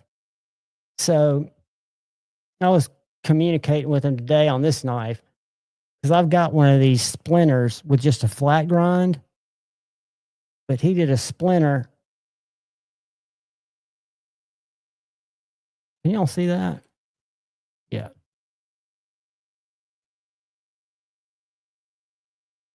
I love his fixed blades. They're just done very meaty, very beefy. I think he treats his MagnaCut 65. He made this, which anybody who'd make something like that, I just support it. I don't even know what the fuck it is, but I support it. He makes swords. He makes kitchen knives. This is one of his knives. One of his real basic builds. Let's see if he put the other one. And here's another splinter with just a beautiful handle and a beautiful grind.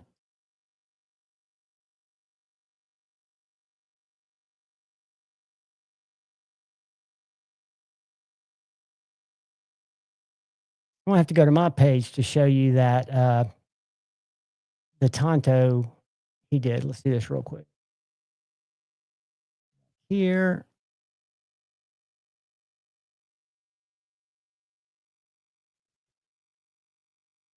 Not gonna be that far up. Give me just a second. I'm gonna find this bitch. This the guy I work with found at a pawn shop for $400.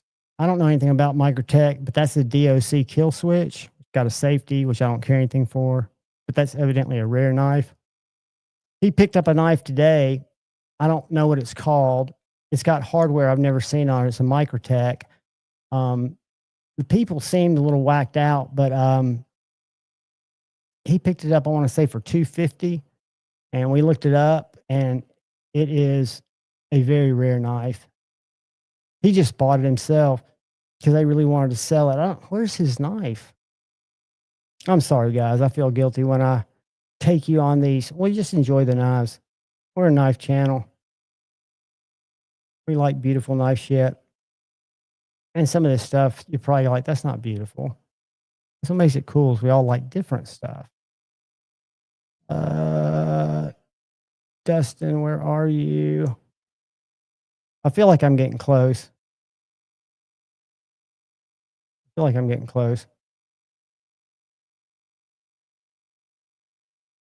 This knife we had, it sold over the weekend, a Randall Model 2. That was a beautiful knife. I think it was $800, handmade, dagger. Big bitch. Nope. I passed it, and I'm not going to make y'all wait for it. I'm going to scroll up just a hair.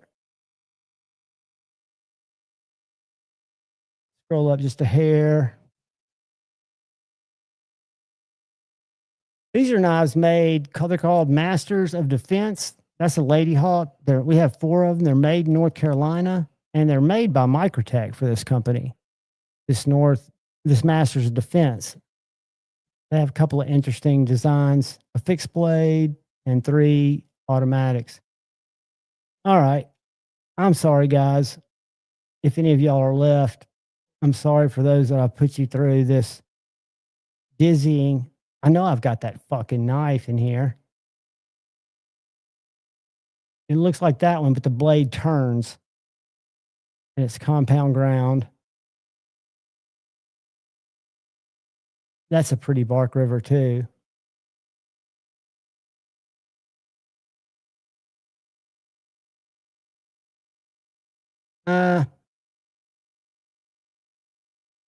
Well, fuck. I hate that. It's like taking you to show you somebody that I just saw and not be able to see them again.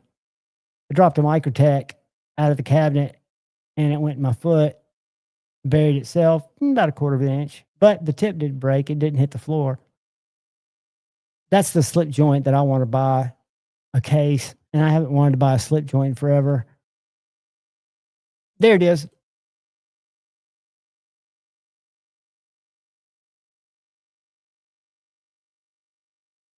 That's a driver defense in MagnaCut. Just a simple frame lock, nice brushed handles. Now you compare that.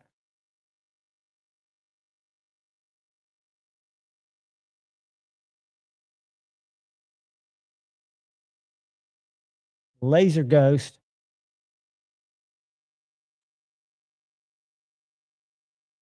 Totally different animal. I'm not mistaken, that's Paul Mills's baby. Look at that floating back spacer. And the handmade pocket clips blow my mind. All of it blows my mind. Donnie, you're a talented asshole, buddy. I love you.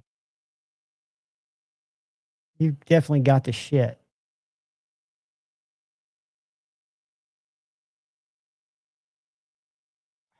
Just next level. I love that knife, the Predator. One day I'm going to get back in the corporate world. Things are going to turn around and I'm going to start buying cool knives again. Or I'm going to figure out what's not and I'm going to sell a bunch of the shit that I've got. Donnie, thanks for making your stuff, dude. Your stuff is beautiful. Oh, the arch nemesis is that dagger, Donnie. I'll pull it up. They do.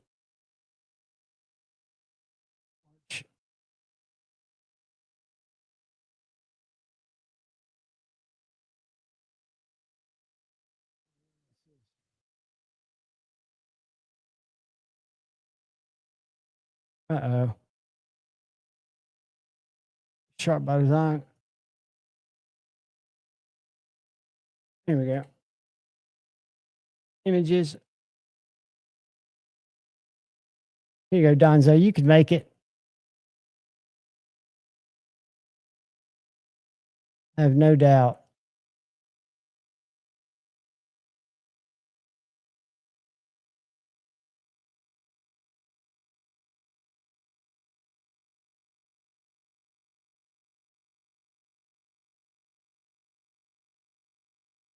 That's a flipper dagger. And I'm sure you guys can come up with something really cool. Laser Ghost Knives. I like that.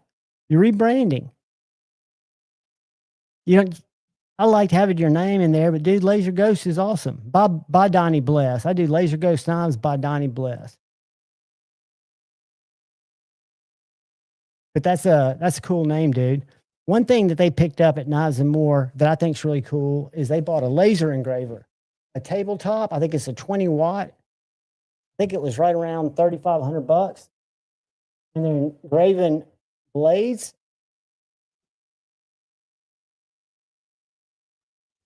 I'm trying to reach for something.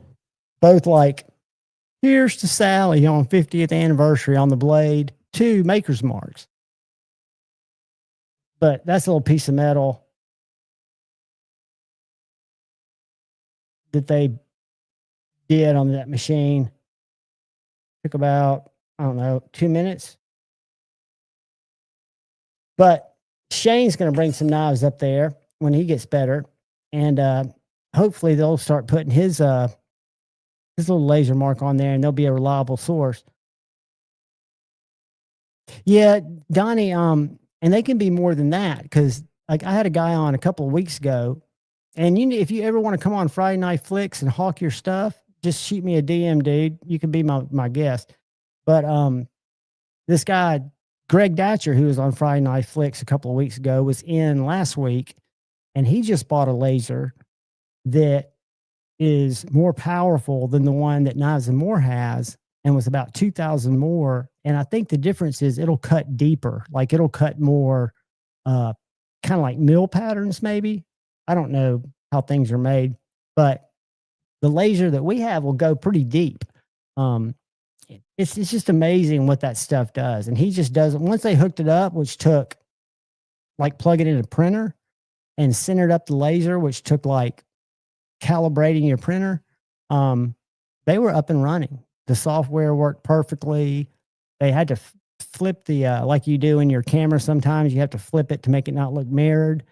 And you can do just about anything. It opens up a lot. He put, y'all know, CJRB Pyrites button lock has a little stainless steel button that's tiny, little bitty button. Well, this guy who's kind of funny came in and he wanted a dick on the button which would have been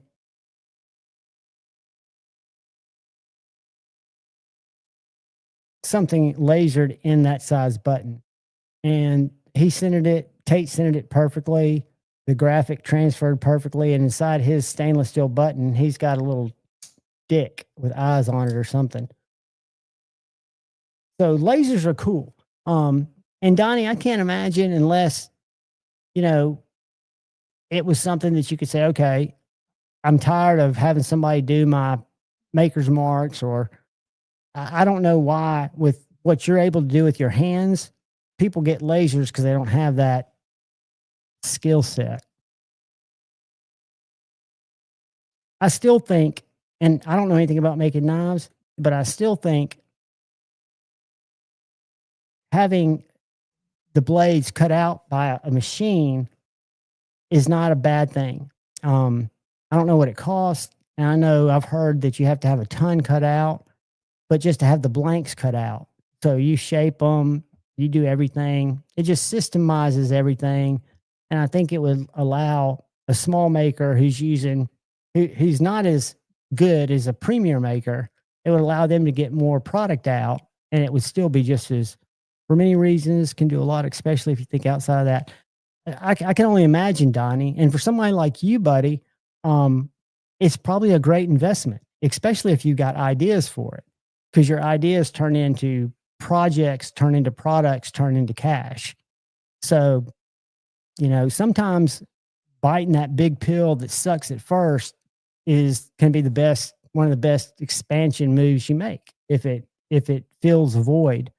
And I would say if you've got ideas for any tool, it would be worth you investing in it because of what you can do with basic tools. If you can do what you can do with basic tools, what could you do with a laser? God knows. That is sweet. I think they mainly got it for those two reasons, but I was asking them today, it will print on leather. They don't have the capabilities to do a real good like assembly mat, but they could do a mat to show, you know, as like a channel mat or something, probably like just etch it out of leather. I think it'll do wood. I just know you're not supposed to look at it. And they had to hide it in a corner of the showroom and put like a box around it, keep people from complaining.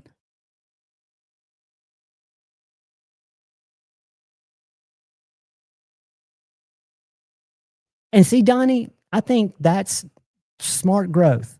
I think there's nothing wrong with doing that, right? Because you're still going to be making everything that makes it a knife.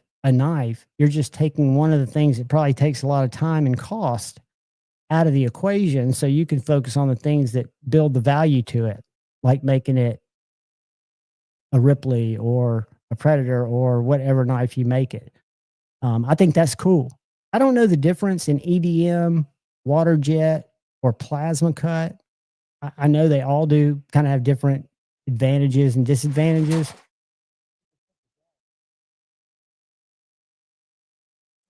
I just heard what sounded like an ice maker dropping ice behind me. That's weird. You're not an idiot, Terry. You're just not ready for the technology. It's not doing anything except waiting for you. I know people who have grinders that might have just recently plugged them in that's had them for 3 or 4 years, and they were waiting for the right power. A buddy that we all know. Nothing wrong with that. A lot of times you're so busy doing what you do every day that you can't explore new technology or a new process. It just doesn't work. You know, what's one of the things I really disagreed with Greg Medford on when he talked about makers should just invest in equipment and make knives. That's not reality for people. You can't stop your business and buy equipment with your looks, with purchase order promises. It just doesn't work that way. I think you just ease into what you think will help your process be more lean, i.e. streamlined. And it's probably a bullet that everybody bites and goes, I remember when Jason bought his last grinder, he was like fighting it, got it, and it's made his life So much easier. I don't know if it's recouped itself, but I know he never looked back after he got it. But I think if you get a laser that has a lot of users, there's so many people on there that are willing to help, that are on boards that are specifically for that laser. That's how I learned how to program this stupid flashlight. Was getting on, I Googled it, and it took me to a Reddit board. It took me to some schematics, and then I started punching buttons.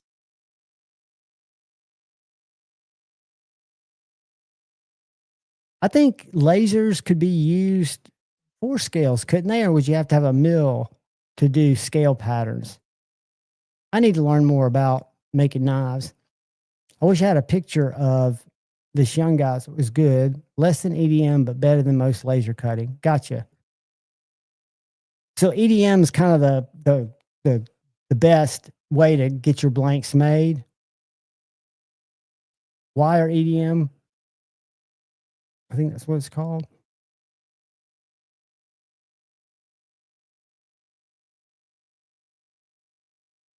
Sweet. Hey, Donnie, is it where you live? Do you have someone local that does that? Or does that require you boxing up a bunch of stuff and sending it out? Switchblade lightsaber.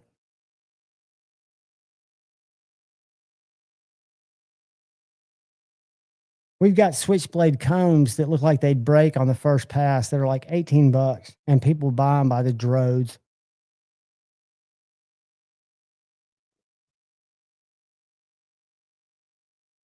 So you got to reach out and touch someone. I got you, buddy. I got you. That's kind of been Shane's problem, is there's nobody local, or if they are, they're cutting or doing so many other parts that he knows he'd be pushed to the back burner, and it's just somebody else controlling his timelines. And I get it. And I know how nervous it is sending a bunch of materials over to somebody and then just hurry up and wait. And I'm sure you guys that are perfectionists, anytime something leaves your hands or your shop, you're not comfortable with that. You don't want that in transit anywhere. Hey, I saw Dixon on Blade Bench today for $450 or $495, and that seemed kind of low, but I don't know what they go for on the secondary. Does anybody know? Is that a good price? Because I always thought Blade Bench was kind of high. Let me see if I can find it. I'm not a big supporter of Blade Bench. I bought stuff off of there. I've never had much luck selling stuff there. Just the opposite. I had shitty luck, and then I'd turn around, unlist it, sell on eBay for like 150 more than I was asking on Blade Bench. And I know it's just because it doesn't get the amount of traffic or search results that something like no, I don't see it. There's a Curtis Custom Shop 4. All right, I don't see it. I'm not going to take y'all over there unless I see the knife I wanted to show y'all. Brand new box, blah, blah. Don't care about that. Don't care about that. I'm not caring about much of this. I'm about to get off of it because I feel like I'll lose touch with y'all every time I go over here. Medford Marauder 900. That seems high. What I found, every deal I've made off Blade Bench, I've not been an asshole. I've just always messaged the seller. And I've always been like, hey, can you get closer to table price? I bought my Lamia Friday the 13th from a guy who was really nice, really fair. We kept the deal on Blade Bench and completed it. But I've had people say, hey, man, yeah, give me a day to cancel this listing. You just PayPal me friends and family. Maybe that's not the best way to deal with it, but it worked well. He got more money and I got the deal I wanted. That was for a Griffin Scout Co. I also bought, I'm not seeing this knife, the Dixon. The Dixon sold, I guess. I guess 4 something was a good price for it. Urban EDC, that's not it. Make sure I don't think I went this deep. I don't think I went this deep today. I'm gonna go one more page and then I'm getting the hell out of here. I'm getting out of here. I don't like looking at overpriced value knives. Here's a Corvid, mini Corvid that somebody's trying to sell for $52. That knife is 1.5 inches long, 154 cm and G10, and that's a Halloween edition. I'll probably have one of those in an upcoming member giveaway very soon. So those of you that win giveaways can always go to Blade Binge. It will never hurt my feelings. Anyway, it's gone. The Dixon's gone. I guess $450 was a good price. I can't imagine I went this deep. I would have gotten tired of that ad by now. Of that utility knife. We nice Starhawk, blah, blah. Don't see it, don't see it, don't see it. I'm killing it. Out of there. Bye, Blade Binge. I don't know why I've never been. It just seems like Blade Binge got more and more commercial.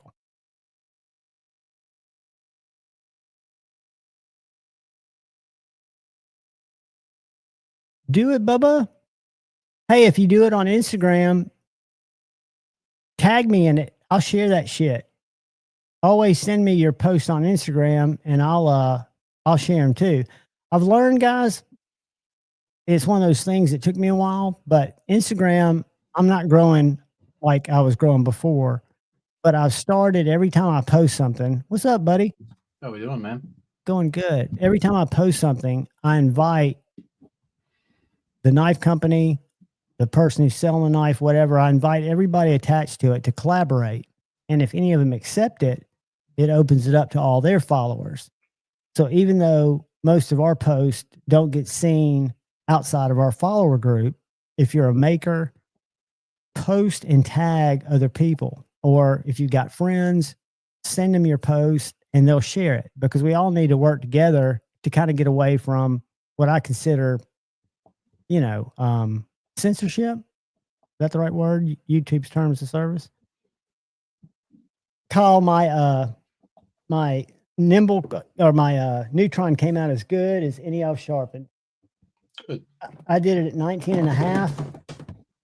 I got one line on it.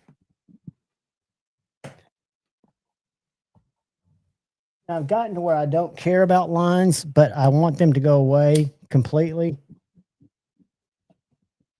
And the one streak I got on this one went up kind of high. It's like an outlier, like a random one.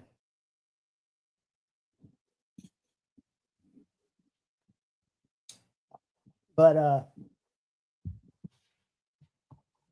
yeah, I tried to do everything as careful as I could. Try to find that scratch. You won't be able to see it there. I'll have to bring it up right here real quick.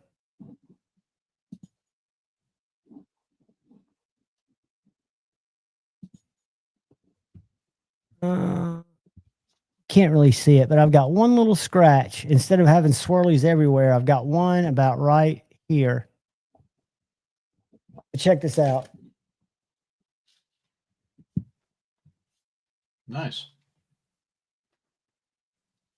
Looks like you're getting there. It felt really good. Now I've got a, and you could probably tell me, because what I'll do is I'll start with my like 150, and then I go through each progression of the stones in the order they came, and I stop at like 600 and then hone with, I think the next one's 15, but I can probably skip that second stone, right? I could probably go from one. You're going 150, 240, 600. No, there's one more in there. You definitely hold on a want second. that many. There are 5. And 2 of them are in the thousands. So yeah, I think you're right. Let me pull them up. TS Prof's having a huge sale, by the way, you guys, for Black Friday. I think we talked about that. So I go through 150, 180, 240. Hold on. No. 120. No, those aren't mine either. Well, that's weird. I almost need to go get my stones because they show me 2 types here. And I know I've got one of these 2 types. And I know I don't have any 11,000. Huh. Oh, What? maybe these are them. Hold on. Or those narrows. Those are narrows. They must be sold out. Let me see if they're down here.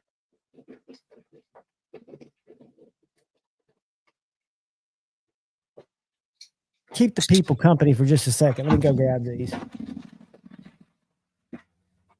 I'm curious because I don't think I need to be using all of them. Hold on.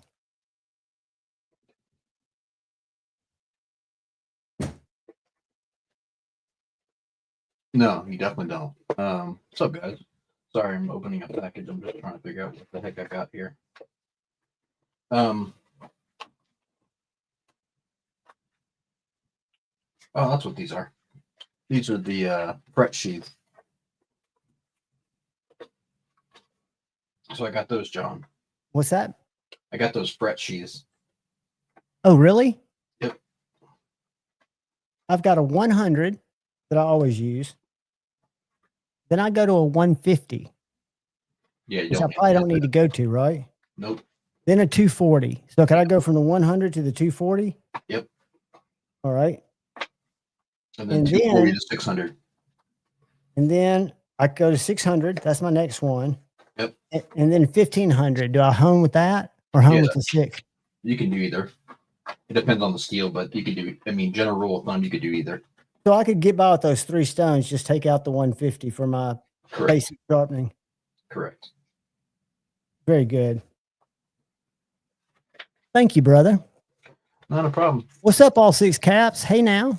I love your Steve face. Todd Carr, what's up, brother?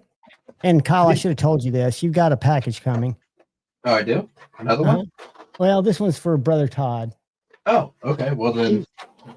He was the last person to have not won a channel member giveaway.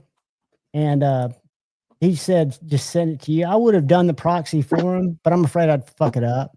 That's all right then, because we've been delaying because he keeps winning stuff. So that'll work out because I was getting ready to get his package done. I was going to do it last week, but I was sick. It should come. I'll tell you when it's going to come. Did you get the sheaths? Yeah, that's what I just said. I just opened those up. Oh, cool. They came all right? Yeah, came great. All right, let's go to pirate ship. And you should get in transit. Oh, with Thanksgiving, I bet it don't come for a while. And I usually, and I public service announcement. If I was y'all, Monday the 1st is when it's scheduled. Okay. But I don't ship. I try not to ship things, even though it's so tempting to buy Black Friday deals. And sometimes you just have to. I hate shipping around now. It just makes my skin crawl.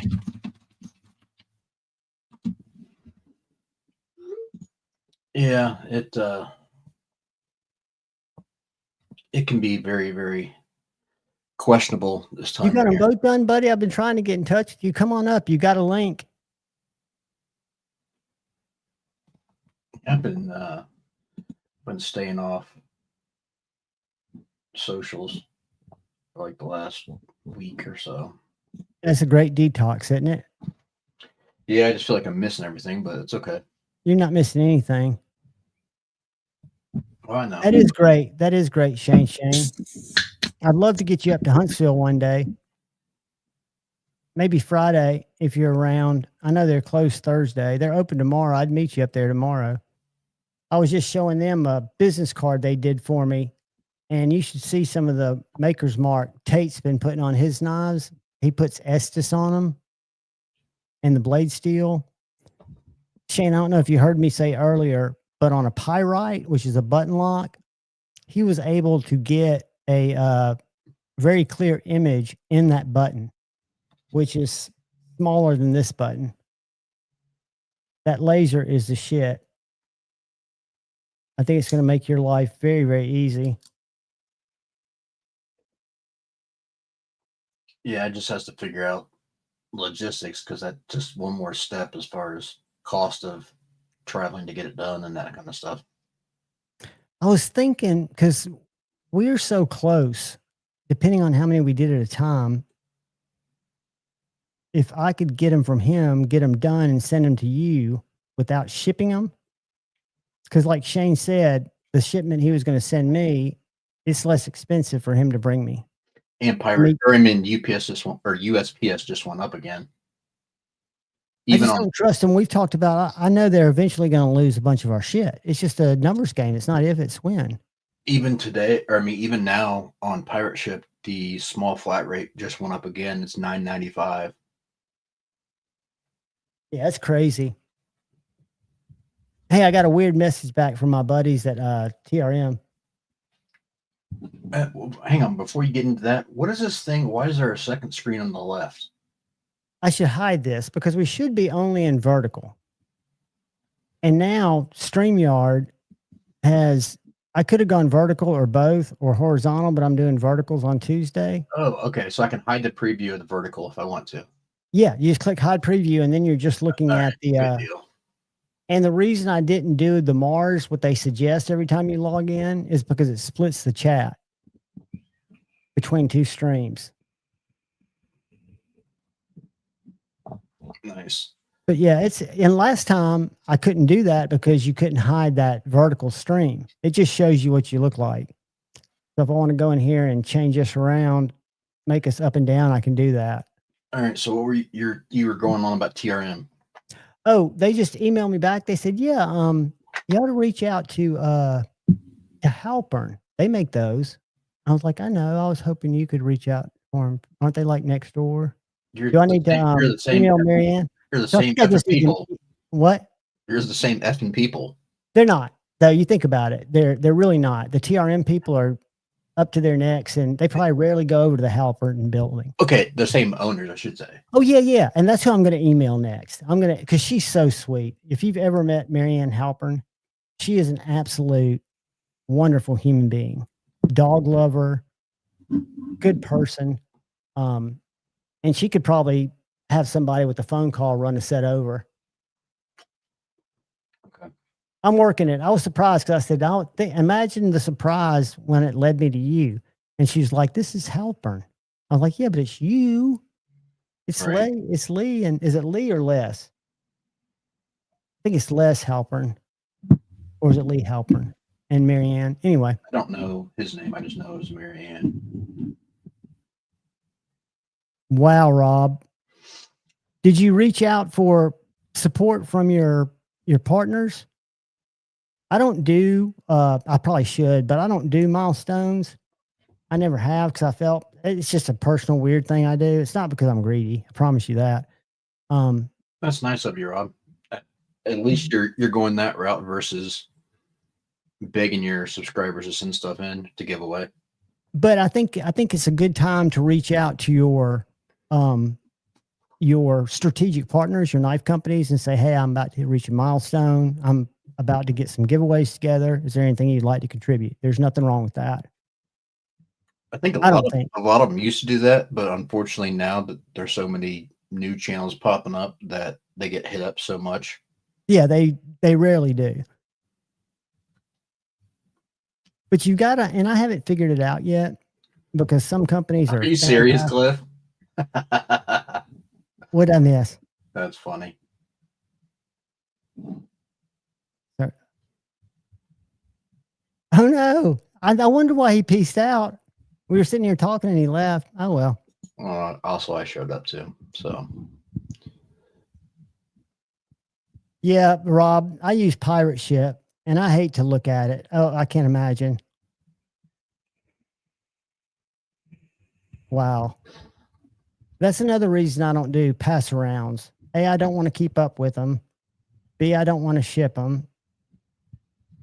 It's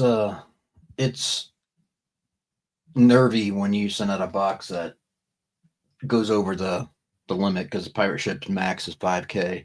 And when you send a box out with over that, it's like, What if you send out a bubble wrap with a $2,000 knife in it and it gets fucking crushed. I mean, think about that phone call.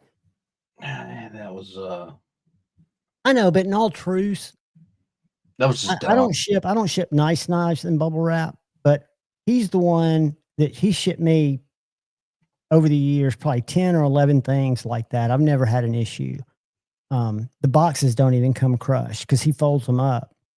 I don't care if it's anything of any significance is getting put in a crate or a fucking big box with a bunch of bubble wrap with a bunch of peanuts with another box. I agree. If you've opened anything for me, it's not only does it come in a box, but it's also wrapped in bubble wrap and other stuff.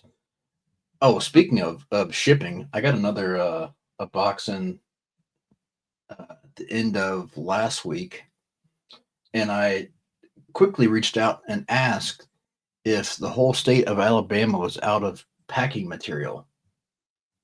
Did it come from our brother? And it was rattling like a cowbell. How do you think that sounds coming across the country? Hitting bumps. I don't know, but I'm not looking forward to it. Well, that's kind of like having them stonewashed against themselves, right? Yeah, and then I gotta see what's in there. It's like having a popcorn bag go off in the middle of summer in your car and figuring out what the hell is going on in there. I'm allergic to packing material.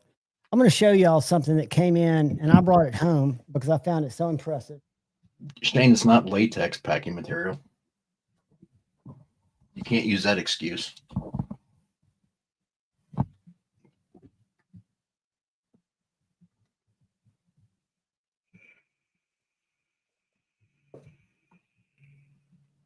So I'll collect a few knife boxes at the store to ship knives around in. You got to be kidding me, Shane. All right, fine. You want to see it? I'll go get it, and we can open it together. They probably cut through the bubble wrap. Is what happened. They've come out of the bubble wrap because he probably didn't tape it up. I got up the wrong box. Oh, when he gets back, I'll go get it.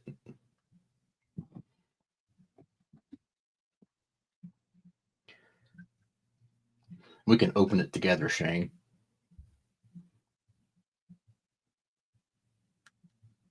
But if you're anything like me, you hate the feeling of peanuts. I had this knife come to me, and I've used a bunch of it, but have y'all ever seen this shredded recycled paper? Yeah. Where do you get that? I mean, this stuff's perfect for shipping knives. You know what the easiest thing to use? You still want to wrap them up. What? That's free. There's two options for packing material that are free. Well, one's kind of free. Every time you get something from Amazon that's not in that bubble wrap, they put it in that brown paper. I save all that. I've got it piled up in my kitchen. And then second thing you can get for free is you can order them by the batches of 50. Well, I'm not even on the screen. Oh, and you wrap one inside the other one? Where's the, why am I not, I can't get on the screen. Oh, I got you. I got to remove you and then add you. These right here. These are the big bubble mailers. You get them in packs of 50. I buy those in blue ones. I literally just throw them in here, wrap this all up, put this, and use these. Sometimes if I get extra, I'll just stuff these inside of a box to work and just order more of them. So it's not like it's still silly to go out and buy all the material and stuff when you can get the stuff for free. Well, the only reason I do is for the blue envelopes. But yeah, bubble wrap's not really free at FedEx if you go in there all the time. They don't look, because I used to go down to the UPS store, donated from my collection, two from China. All right, I'll be right back. I'm gonna get that box so we can do an opening with Shane to see what his. That is sweet. Yeah, let's do that. I'll make you big. Be right back. I like bubble wrap. What I'll do with bubble wrap, because I do get a lot of it, is I'll wrap it around like 1 or 2 times, and then I'll take packing tape and I'll wrap it around the bubble wrap really, really tight, just to tape the knife up really good. And then I'll put it in a box with other stuff, like either brown paper or where there's no voids in the box. I don't want it moving in the box if at all possible. But it gets expensive shipping shit. So if I were to look at my pirate ship for this year, let's go to reports. All right. Let's go to pirate ship. Saved me $30 this month. What has it been for the year? Let's look at the year. Mine's usually in the hitting 4 figures. Let's see, current year. Boom. Pirate ship saved me $294.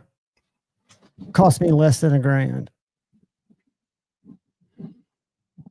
Average domestic 716.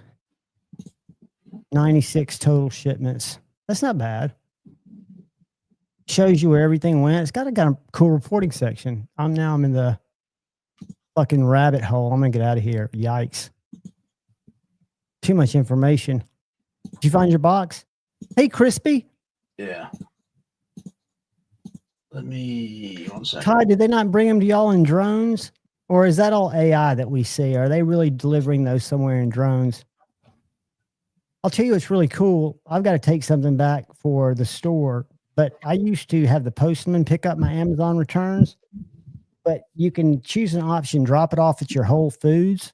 And that sounded like a pain in the ass, but if you don't have the box or anything, it's a kiosk.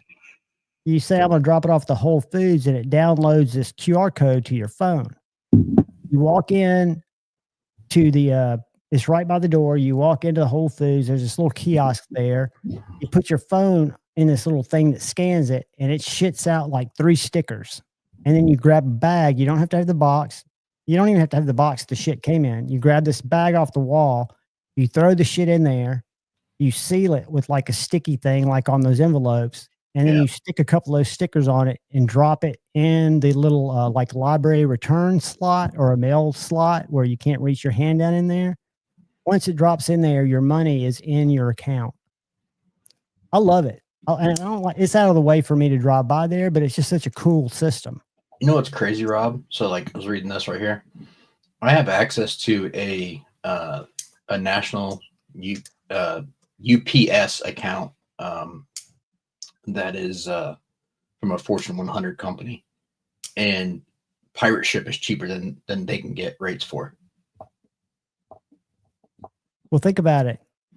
Think of the power pirate ship has in their bulk purchasing. How many users do we think pirate ship has? But you're talking about, like, I'm saying, like a large major corporation, and that's, you think that they would have more drawing power from years of having the account, but you know, like I told my little brother who has, he calls it golden handcuffs, but his biomedical engineering company that he's worked for 20 years, they've got a competitor that's come in the market that bought a company that they didn't buy. And so now their heart catheter machines being used more at this hospital. There's no worry for him and his job security because the company out of Israel that he works for keeps paying them bonuses because this other company is trying to snipe off their talent.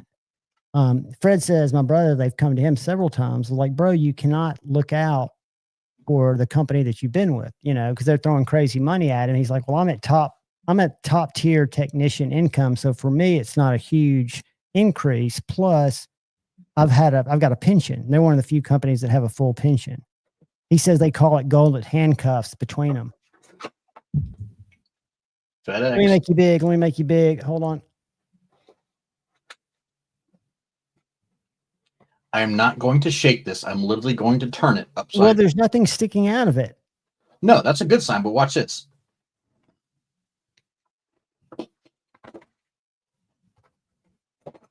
I'm sure they're just sliding. Oh, you're probably going to feel bad when you open that up. They're probably wrapped together nicely. I'm going to open it now. We'll see. I think Shane's got the ability. I don't think he has the patience to fully stuff the bubble wrap in there. Well, did you read the details about pirate ship that you have a receipt from the last 90 days? No, I just pulled up a year, but I was just in my reports. You might be talking about something different, Rob. Terry, 1931 Leatherworks. Were you here when I gave you your hug earlier, brother? for you becoming a member. I'm gonna give it to you again while he cuts into that.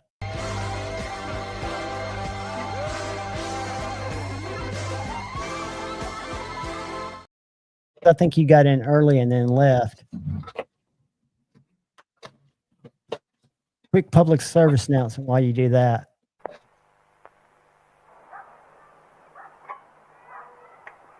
There's too much water in that kettle.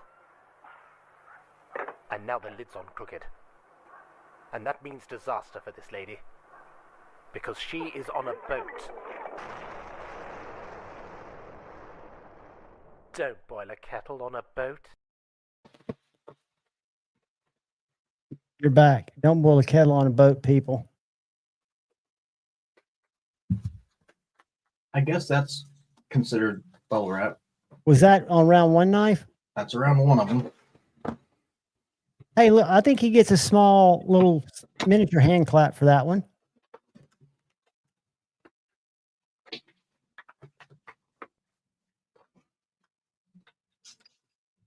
That's packing him another. So he recycled. So you got to give him a little mini handshake for recycling. Oh, damn. You cut yourself? No, but I definitely found something in there that wasn't.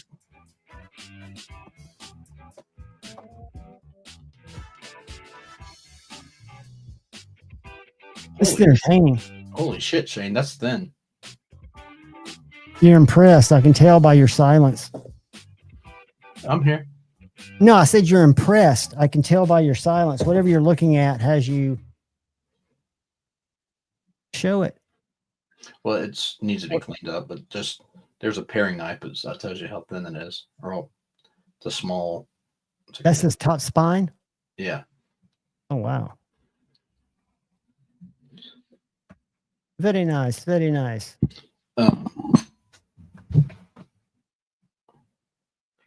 Good God, Shane.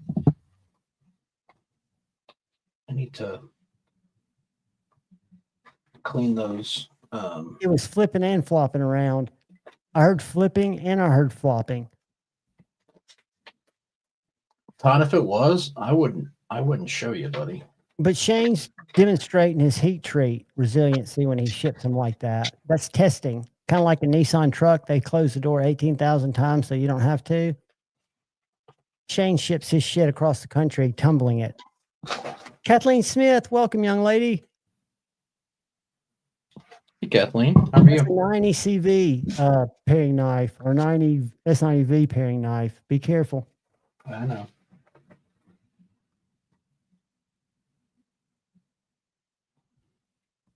That's pretty nice, Shane. It's got a little different shape than normal. Is that the Tonto? No, this is the Ooh, a kitchen knife. Beautiful. Seems to me that would take a lot longer to make than an EDC knife. Have a nice night, Rob. Thanks for hanging out, brother. We can Have a touch happy base on these Thanksgiving, things. buddy. I thought you were sending me more than just the Pro X to do for you.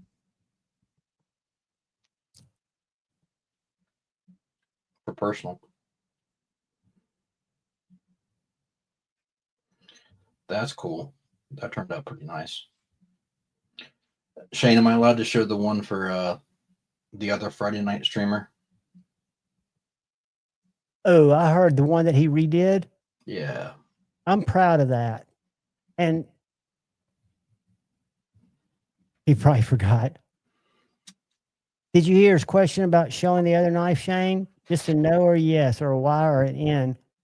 Either way, it's understandable. You can. I wouldn't announce what it is in case they. I just gave it a quick glance. God, that looks beautiful. Yep. I think they're going to be blown away.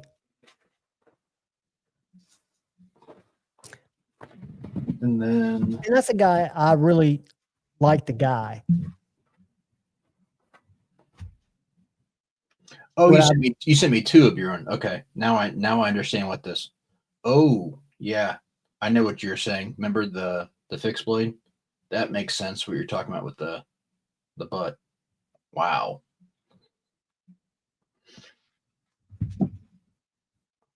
You mean clean up these Pro X scales too? Show them. Do what? Show them.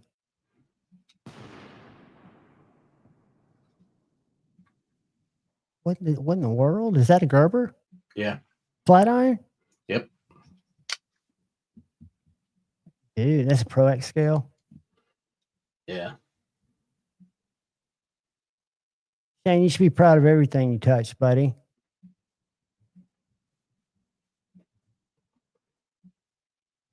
Yeah. He's even the scale material he did on that one was 100% him. Yeah, I'll get this. Anything else you can show? You're not complaining about the packing. Was it packed okay when you got in there? Or are you just not shaming him? It was okay. I'm not gonna. A C minus or a D? I'll give it a C. A C? A C. You're coming up, Shane. Keep striving, little buddy. All right, that's all I got. I'm going to show y'all something real quick that I thought was kind of interesting. I commented on it. Do y'all know Scab? Scott? I think it's his anniversary, but I found this really fun. Check it out. Whoops.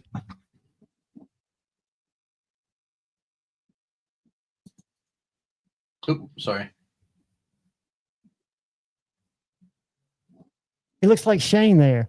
Hang on, it bounced back. You're gonna have to. Oh, is it not showing? Okay, hold on. Because it's on like a little slideshow. Let me get back to the StreamYard so I can see what y'all see. That one looks like Shane.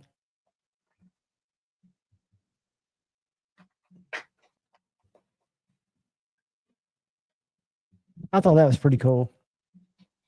I wished him a happy. Did you see what Shane said about the orange one? Yeah. Then we can Shane. Take her to the ocean. Shane, then hopefully we can get that one set up as a mold, so you don't have to. I'm Scab. You're not. All the time. To Terry. To Turry. I've spent just a brief amount of time with him at both Blade shows, and he's a delightful human in the short time that I spent with him. Just a big, warm teddy bear kind of feeling dude. Not feeling as in squishy, but feeling as in the vibe you get from him. And what's his buddy's name that does swords? Joe? Sure. That northern guy? I think it's Joe. I have no idea. They were both at Blade Show. He's a really nice guy, too. In person. I've heard good things. He's just not my cup of tea. Well, I think it's his accent. And what he talks about, too. Did you get the text I sent you about the video? I saw that briefly before I hopped on, but You haven't seen him? No, of course. What? I wouldn't have known unless you said that because I don't follow. No, I was just curious how I need to watch it to see if he used cinematic magic.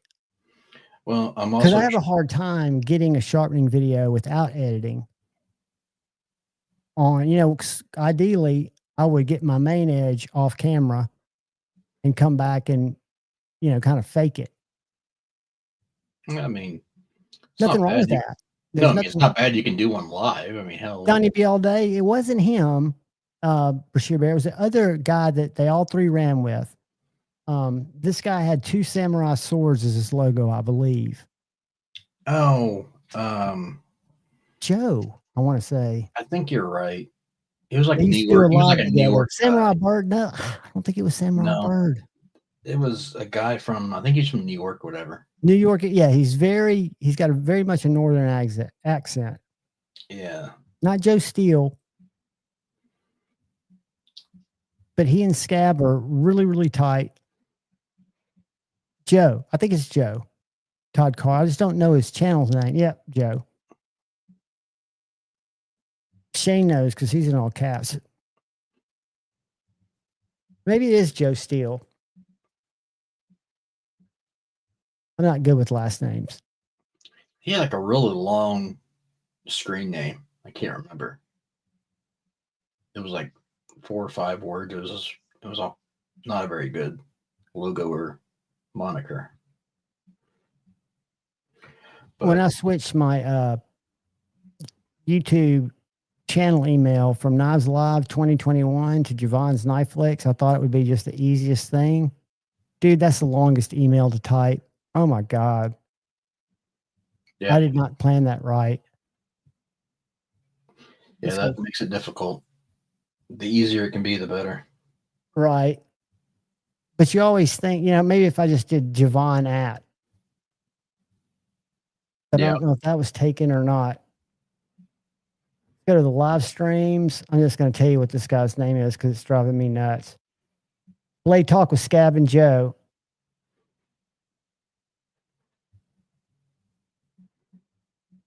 All right, here we go. Here we go. Here we go. We're cooking with grease now.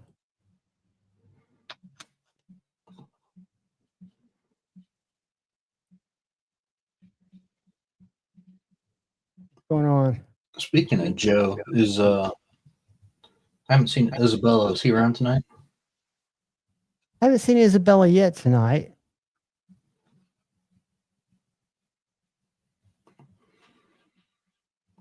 I hate ads. I need to really. There you go, Joe Waters.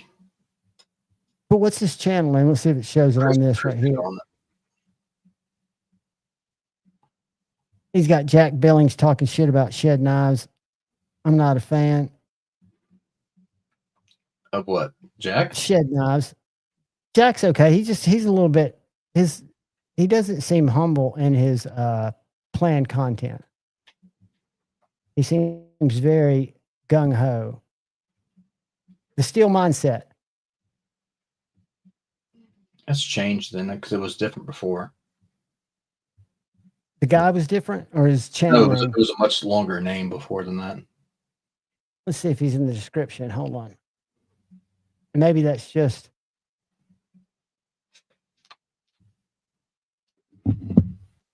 Jack Billings. Wow, he doesn't even link him in there. Anyways, Scab and Joe, so we were right. His shirt is the logo that I was thinking of. Yeah.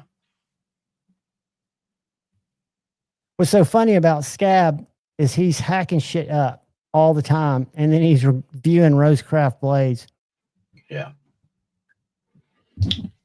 There you go. Todd Carr says Steel Mindset is Joe's channel. But I used to be Jay Evans Knife Addict Life. I don't know if y'all know that, but when I was Jay Evans Knife Addict Life, Cole wouldn't pronounce Jay Evans in chat. He pronounced Javon's. And so that's where Javon came from. But Jason Grant and I were talking about small fixed blades early on, and the J Cal is named after my early channel, John Evans Knife Addict Life. Knife Addicted Life. Yeah, he's changed it a few times. You're right, Kyle. Yeah, I thought so. Yeah, it was a much longer name. I remember he was on at one time with Jared, and they were doing a live stream at one point. Do y'all know who Blue Ridge is in the knife world? The distributor? Yeah.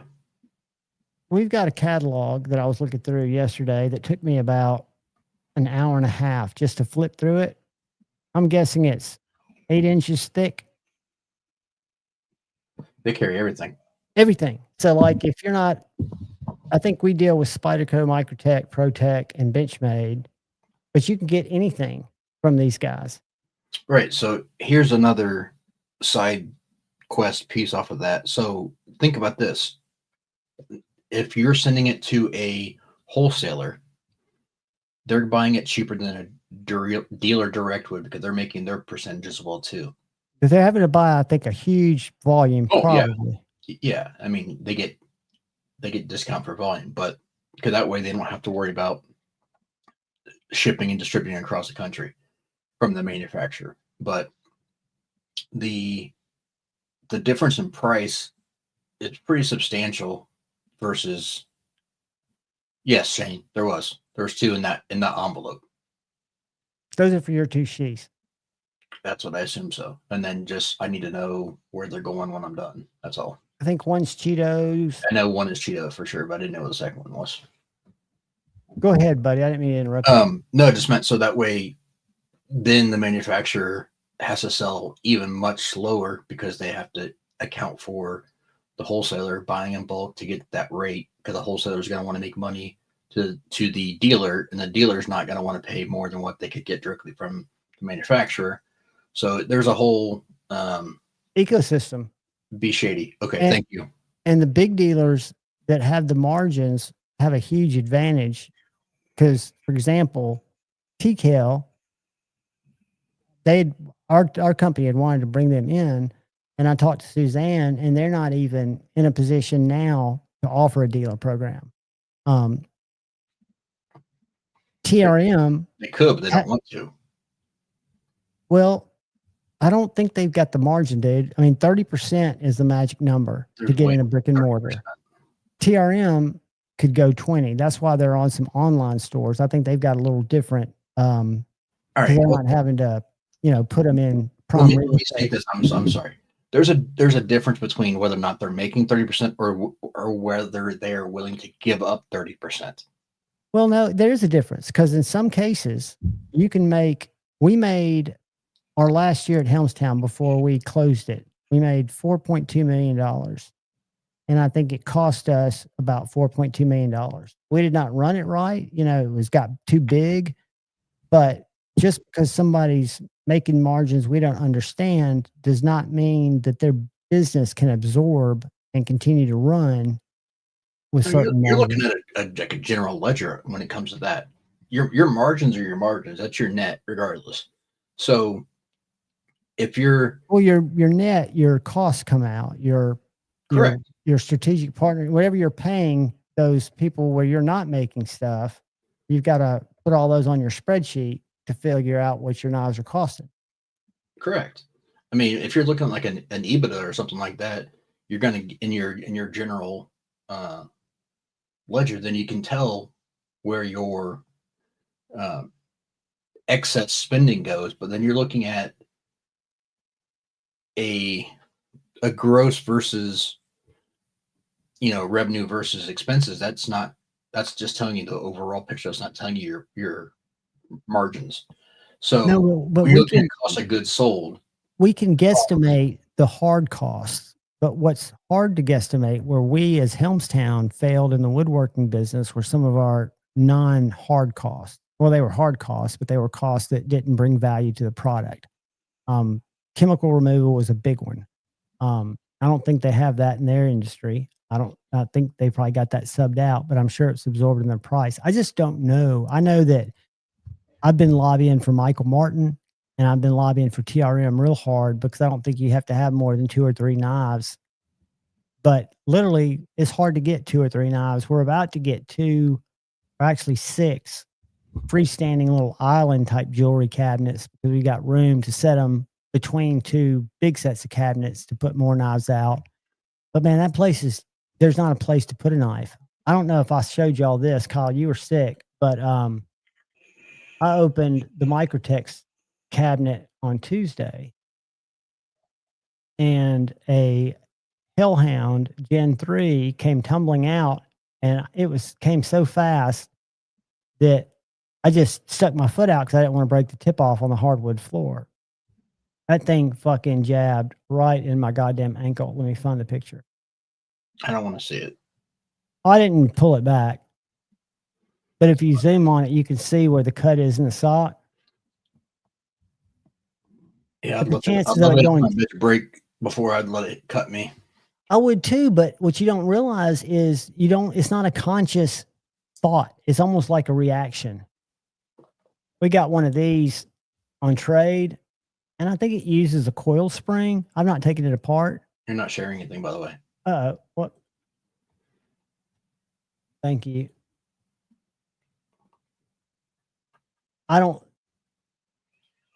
It's a very nice little knife.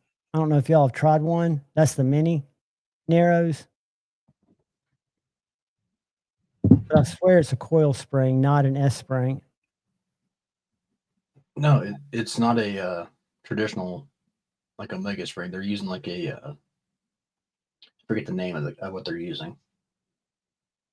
It's like a leaf spring, I think, arms or something similar to that. But I don't hate it. It's just the price of it. But I'm not interested. everything there, check that out. We had 2 of those. We only have 1 now. I might buy it. That's the Sage 6. Yep. We've also got the Sage 5 and Rex 141 down there.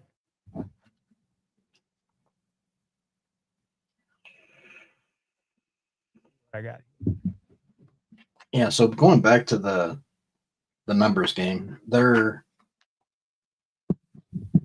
a lot to be I don't know how I'm going to phrase it. There's a lot to be discussed when it comes to cost of goods and overhead, but based off of running similar type of businesses, you can decipher and get a good idea on the industry of what your costs are. There shouldn't be too many variables there. And just based off of knowing that there's margins there, but it's whether or not they're willing to give those up. And credit where it's due, I don't think they need to No, I think margins up when they're getting people to pay them for pre-orders. that's a whole nother, to me, does it make good business sense to find a brick and mortar if you've got a fan base that's willing to buy direct? Because if I have a choice, I will buy direct instead of going to a dealer because I know it helps that small dealer. Well, the point is the manufacturer, if you're doing direct to consumer sales, you're always going to be making a larger profit and larger margin than you would if you're going through a dealer network. Correct. So if they can sustain that, great. I mean, ideally, it's good to have a kind of a mixed bag where you're doing some direct to sales and then some through diversification. Absolutely. But the people who can get by with solely direct to consumer, clearly you're going to make more as far as your margins. Now, the downside of that is, are you going to get as much eyesight and traffic? So you could potentially lose volume of sales, but you're gaining margins. So you might sell less knives and make the same amount of money. And you've got that, it could be an aggravation or it could be an advantage, that control of what goes out of your shop. Well, you also have too, you got to think there's a price involved with gaining customer database and information too. When you're placing orders, getting people's information to be able to reach out.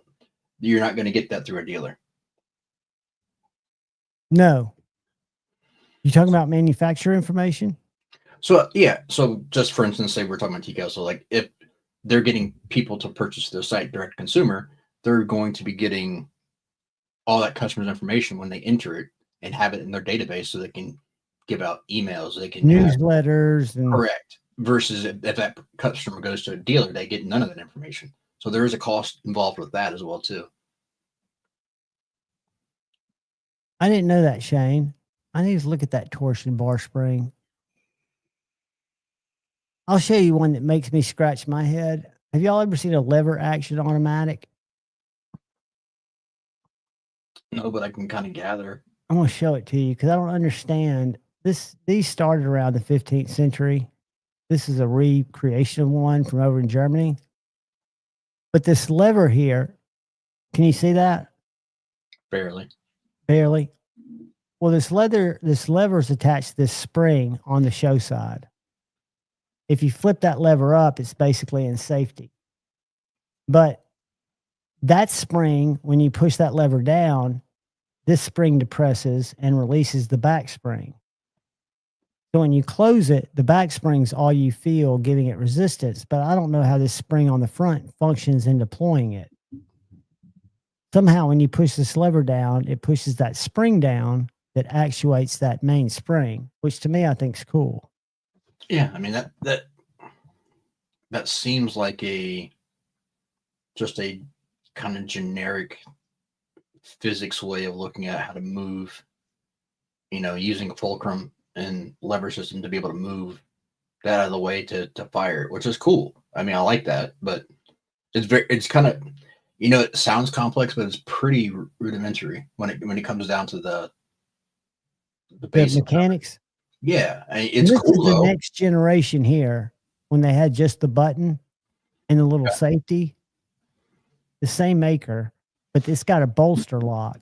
So when you push the button to release it, but you've got to rotate that bolster down to unlock it.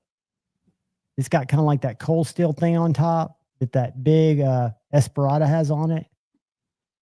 You know what I'm talking about, that locks the top? Okay. And then when you push that bolster forward, it raises it and allows you to pull the blade down. But cool shit down there that, again, I thought people would love that video. It's my shittiest video ever. I think it's the thumbnail. I compared it to a Godfather. Are you familiar with the small rock eye from ProTech? The Les George? Yeah. We got one in last week. It looks like Mexican micarta, but it's Mexican G10 blanket show side and a pearl inlay on the button. Dude, that's a beautiful little knife. I'm so used to seeing it in all black.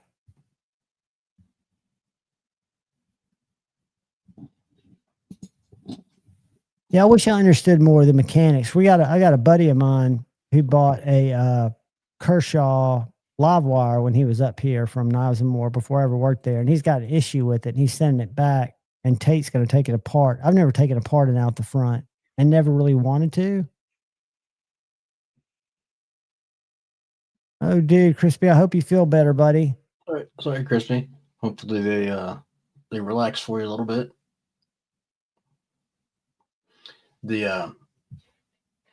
Shane, the reason I got kind of hooked on stilettos is the whole, what's it called? The word I'm looking for, the stigma that I think the stiletto brought to the knife market through Hollywood. Yeah. Same could be said though too for straight razors. Well, the truth with the stiletto is we always talk about what are you going to use your knife for? What's the purpose? To me, if you read back to the history of stiletto, it really had one purpose: to make you bleed. Yeah, it's a pokey guy. Is what yeah, exactly. So it's a weapon more so than a tool. I had a guy in today who works for the government. We have a lot of people that work for the DOD that are from Australia, and they come in for like 3 weeks and they go back for 3 weeks, and they're all knife people. But they have terrible knife laws in Australia. We were Googling it for a guy today. But they all try to smuggle them in because they're knife people. And they work for, like, this one guy had clearance 2 years ago to carry stuff like this, but just like here, you have to pay to keep that stuff up. But it's amazing like in Alabama, when people come in, there's nothing you can't carry. Right. You just have people come in because Huntsville is such a transient town with people working for the government. There's so much shit that you can't even think about getting, because what they look at is they don't look at, like in Australia, he wanted to know what the maximum blade length on a fixed blade was and on a folder. And Australia is one of those countries that looks at, like Europe, the intent of the person carrying it more than the size of the knife. So hunting knives and kitchen knives, if you're caught carrying one of those and you've got a valid reason for carrying it, like you're going hunting, you're okay. It doesn't matter. All of that is complete and utter bullshit, because when it comes down to, you look at the actual stats, the most used knife in any type of violent aggression is a kitchen knife, period, hands down. And it's not even close. In Australia, he says machetes now are what the kids are using.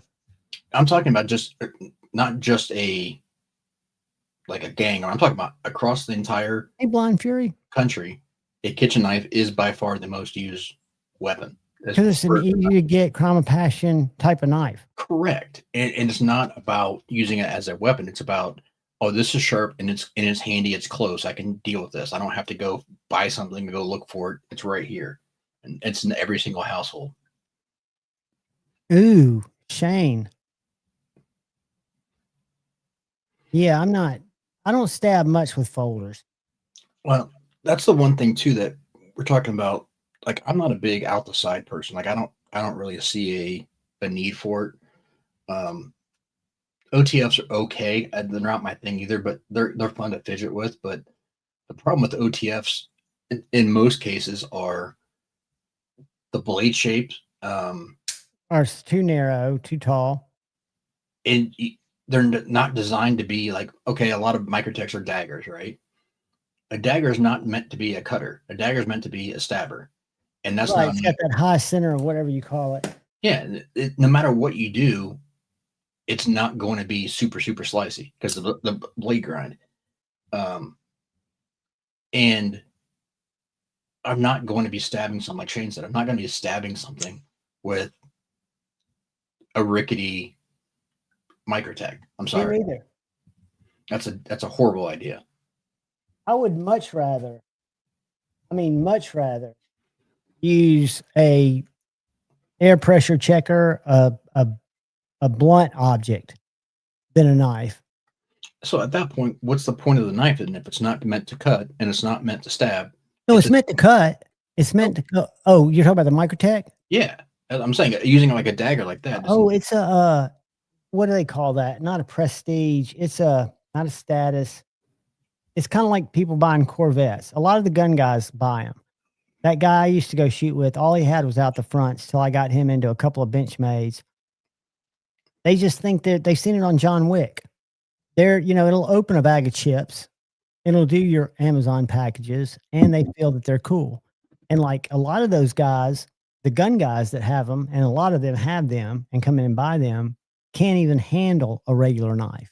I mean, you hand them one and it's like, oh, guys, you're going to cut your fingers off. Hand me that back. Yeah. I think it's simple for a lot of people. I guess, but when it comes down to thinking of it as a tool, it doesn't make any sense. No, it's definitely not a great tool. Out the sides, they can be, there's one that I've never been a ZT guy. I've always hated ZTs. We sold one of these, but have you ever heard of it? I think it's 0513. This one right here.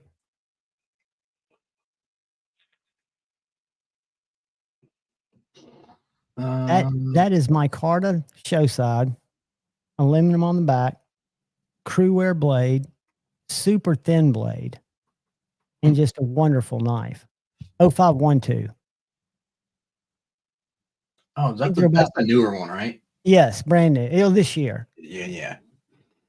I'd heard some mixed bags on that. On the crew wear? Well, just on the knife, but yeah. The knife. It kicks. We got this down there. That's a Knife Joy exclusive Malibu that I think's ugly. Yeah, it is. But you can get stuff like that from distributors, which really surprised me.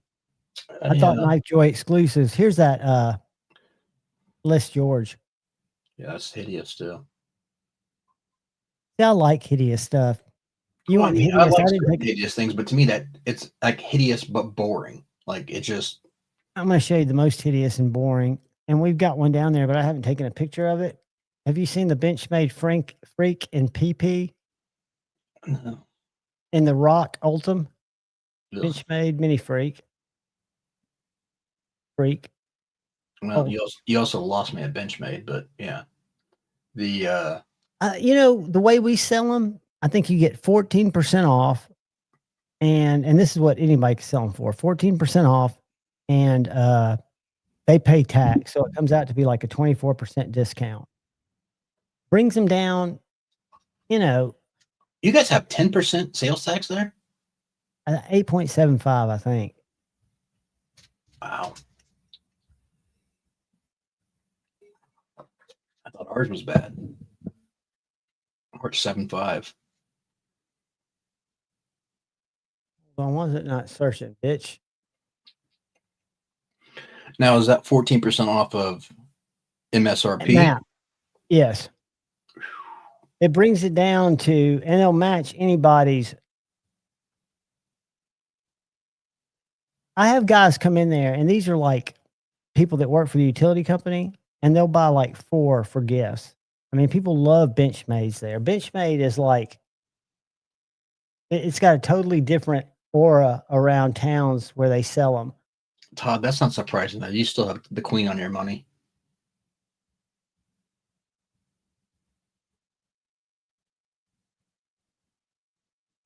Freaks, F-R-E-E-K, right? Yeah, here we go. Yeah. Find this Rock Ultim. Damn it. Oh. Yeah, I would agree. The Adamas is probably one of the only ones that I've tried from them that I think is pretty cool.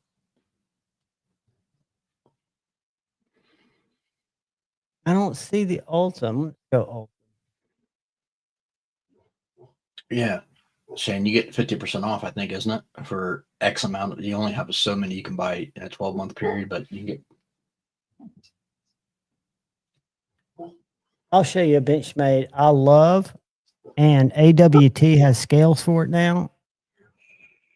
$300. I think it comes out to under $200 after you take off your go right here. Hold on. Go.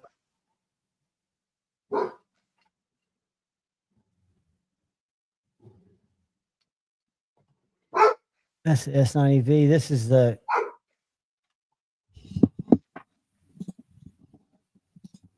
this knife right here is the tagged out, which I think is a Benchmade killer. This one's got FRN scales and an LMAX blade. It's got the 14-degree select edge, so it's super slicey. And they make killer scales for the AWT. Has anybody else found that knife sexy, or y'all just so over Benchmade that? Because I like the bug out. I knew they had to be modded. I already know. You don't like much about them, do you? No, I don't really like much. Hang on. And I wasn't sharing that, so I was just talking it through. And Shane, older designs, there's a lot to be said for them. And I forget, Knives and More is really competitive with their Benchmades. Yeah, it's totally confusing. And I think it's just because I was asking Tate, I think the Griptilian recently was overtaken by the Bug Out as the Benchmade's highest selling knife. Let me go. What is Benchmade's highest selling?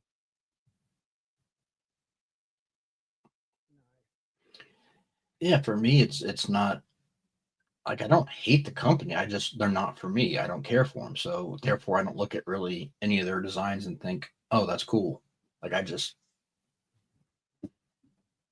people like them, good for them. But the Bug Out passed it a couple of years ago, but the Griptilian is the flagship model and the bestseller for its classic design and practicality. Are you using Chat GPT for that? Nope. Just look at your Benchmade site. Which Benchmade knife is most popular? It actually says the Griptilian and the 940 Osborne, which we know is not true. I don't. Okay, let me ask this question I know it's beloved, but can someone give me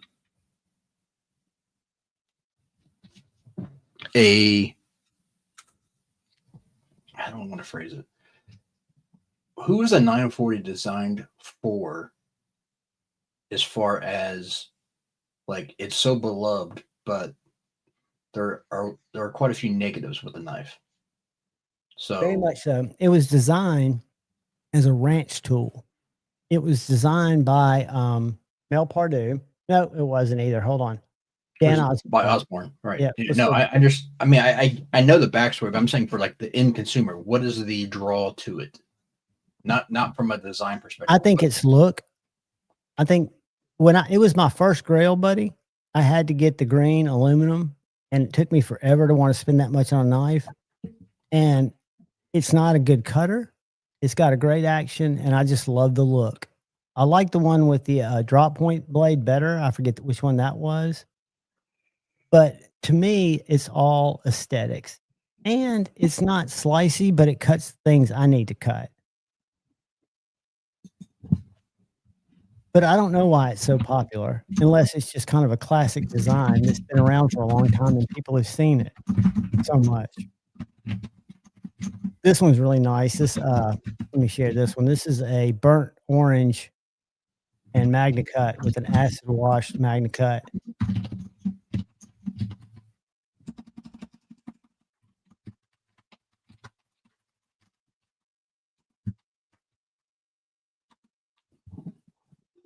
Shane, did you really? It doesn't show up as I don't have any missed calls from you.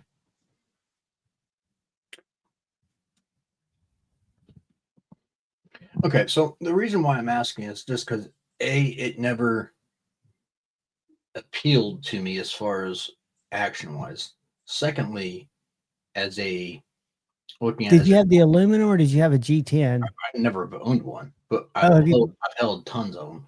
But what I'm saying is it never appealed to me blade wise because it's so thick behind the edge. The geometry is wonky, and once you sharpen it once or twice, you're going to get a smile just based on the way the plunge is designed. It's flawed that way. It's frustrating because I don't think it's an ugly knife, and I don't think it's a bad knife. I just think that it could be done better because if someone says it needs to be robust and thick for hard use, it's not. It's a folder. It's not a really hard use knife. I mean, no, and they're very vague because if you go here and say meet the Osborne, it's designed with purpose. It doesn't say what, and built to last. The Osborne sets a high bar for durability and performance, matched only by our promise that it will be yours for life. That's basically marketing gobbledygook. That doesn't tell me anything about what the design. I thought it was for a rancher to, dig anything from clean a horseshoe out to cut a big piece of rope to tie a horse down or something. I don't know. I would bargain. That's not why I bought it. I bought it. I'm just saying I would bargain most of those types are carrying a fixed blade on their hip. I think you're right. You're exactly right. I think this knife. I just don't think robustness or durability when I'm thinking of a pocket knife, because that's not the first priority. The first priority is it to be a cutter, and you're not going to get that with that type of geometry or that type of. I think that is better than a bug out. A lot of people hate the Tanto that come in. I didn't realize how many people. $400. Huh? Is that $400? The S90V carbon fiber that's the bougie one. But then you take off 14, 24 total. Okay, so $376. But that's the one, if you remember the bug out that was S90V that had the blue. Well, he just kicked himself out, so let's have a discussion on that. Why would you pay more for S90V and carbon fiber? Oh, he's back. I keep kicking myself out. Okay, so what I was starting to say was, why would you spend more for S90V and carbon fiber when carbon fiber is cheaper than tie, and their S90V is okay? It's not great. I guess that's a collector thing. It's not a practical thing. I wish I had a picture of this guy that came in today. And you're right. I think most of the engineers that come in there and buy them and come back in and trade them while we have so many old, rare ones are collectors. And they think Benchmades are Mercedes because they don't know any better. But I had a guy come in today from Huntsville Utility Companies waiting for his wife. They were going to buy their sons a couple of knives. He had a Benchmade Griptilian, a black one with ivory handle with a black blade, straight edge. We had a brand new one. He opened his blade, dude. It looked half the width. He sharpened it so much. And I didn't know this, but for a third of the price of a Griptilian, you can get a blade replacement, which seems like a lot, to be honest with you. But he can send that blade in and they'll send him a new blade for a third of what that knife was. Yeah. I mean, but he'd used his like for like 9 or 10 years and the blade was unrecognizable. Ed, that would be the only reason I would own a bug out. And I've contemplated it and still couldn't pull the trigger. Yeah, fixies for anything. I think even if it's a small fixie, I think they're a good thing.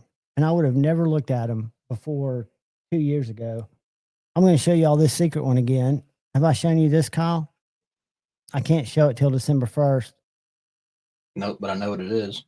The mini harpoon. Yep. In carbon fiber and M390. Oh, God, why'd they do it in M390? I don't know. They also did one in S45. Who knows? But it's an EDC knife more than a... Yeah, that knife is a great knife. And it's a cool design. I've held a couple of them. I did one for patina. And... Do you have one? I don't own one, no.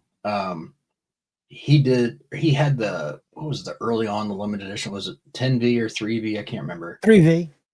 They've got a 10V coming out. I think they did a 10V run a long time ago. They might have. This is a 3V here. Yeah. And I mean, we're putting up quotation marks 10V because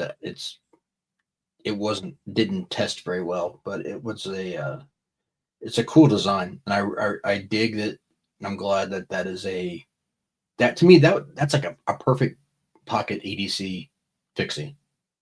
It is. The only downside to this knife is they give you 3 little eyelets, and it's really set up for that horizontal belt carry, which a lot of people like, but you got to get a special ulti clip to pocket drop it. You got to get a slim 2.2. None of the deep concealment carry clips work.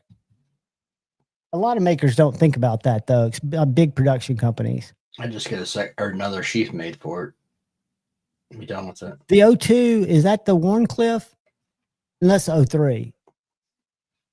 The Agent series are awesome. Congratulations, buddy.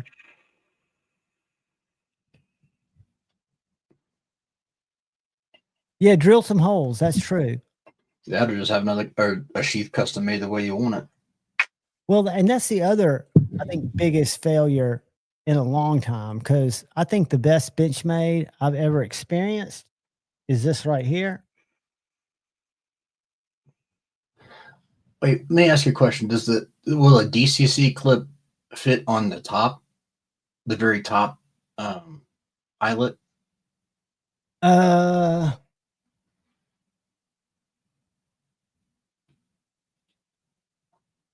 Yeah, but you would have it wiggling, right? Right, but hear me out. Pull a static line through the second eyelet and use the top eyelet just to clip in on the inside of your pants, and then when you pull it out, it rips the sheath, but the static line will pull the knife out of the sheath. Look at you thinking outside the box. That's a very good idea. It would hold on to your pocket or to the inside of your waistband enough to the point where you could get the knife out. Have y'all held this knife? No. It's the Benchmade Dacian, thin Magna Cut, really well done with a fatal flaw. It's got one of the most ingenious sheaths with a fatal flaw. So the sheath I can't make bigger. But if you see these 3 eyelets at the top of the leather, That's a piece of Bolatron, that real nice Kydex that stops before the blade. So the knife goes through the Kydex for the retention, and the blade is swaddled in that leather. All right, But they didn't make holes, and you can only carry it horizontal. Now, Artemis Sheaths sells a fuckload of these sheaths in Kydex.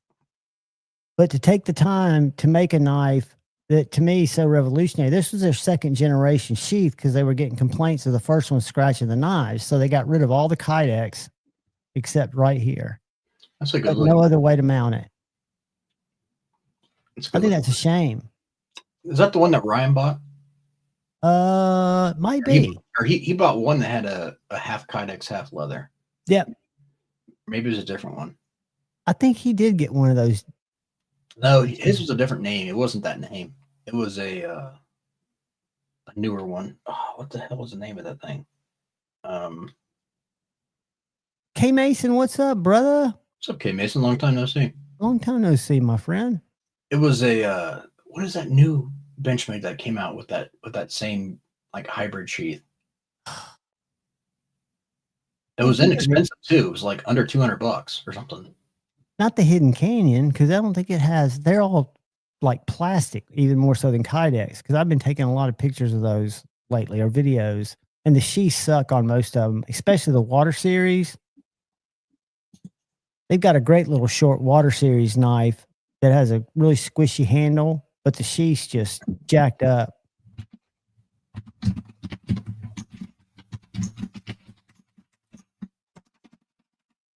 Hey, did you see what killer beauty Ryan got recently? Let's see if he put it on his Instagram. The engraved? Yes. Yeah. Is that from Chris Reeves, or did that go to an outside engraver, or do you know? I'm not 100% sure. I didn't talk to him about it, but I think it might have been outside, because it had to have been outside, because it was also an acid wash on the blade as well too. And if I'm not mistaken, based on the action, I think it's a bearing swap too. Oh, nice. But that might have been the one he did get, John. He might have got that one that you just showed. I think it was that Dacian or Dacian. Yeah, I think that might be it, because I don't see another one on there.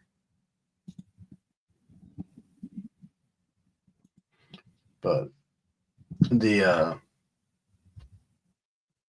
what the hell? Yeah, I'm pretty sure the one that he had was modded, because the action looked like bearings, and it also had that acid wash blade. So, well, if anybody.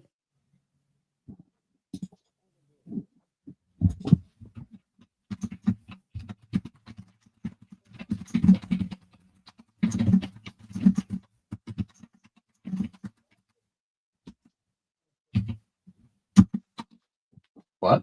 So this McNeese is riding on skiff thick bearing or skiff washers. And I swear to God, it's better.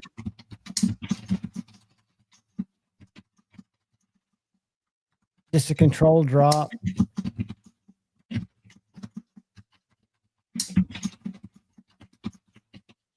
No wiggle. Yeah. Mine is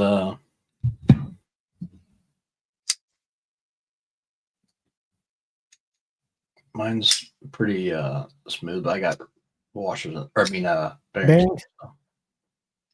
The one thing that drives me crazy is it's got a little bit of a double clutch. It gets caught sometimes. Have you taken it apart? Not yet. If I send you some washers, will you put them in there? No. Really? I don't think so. I mean, I know you like the action, but I think you'd really be impressed, because you don't have to change anything else out. He's got them sized to where they just replace the bearing. Well, I'm also still kind of butthurt over this one. So I'm not. It might be a catch and release. Yeah, I don't know. I love it, but the whole ordeal with the hardware really kind of put a For the whole brand or just that knife?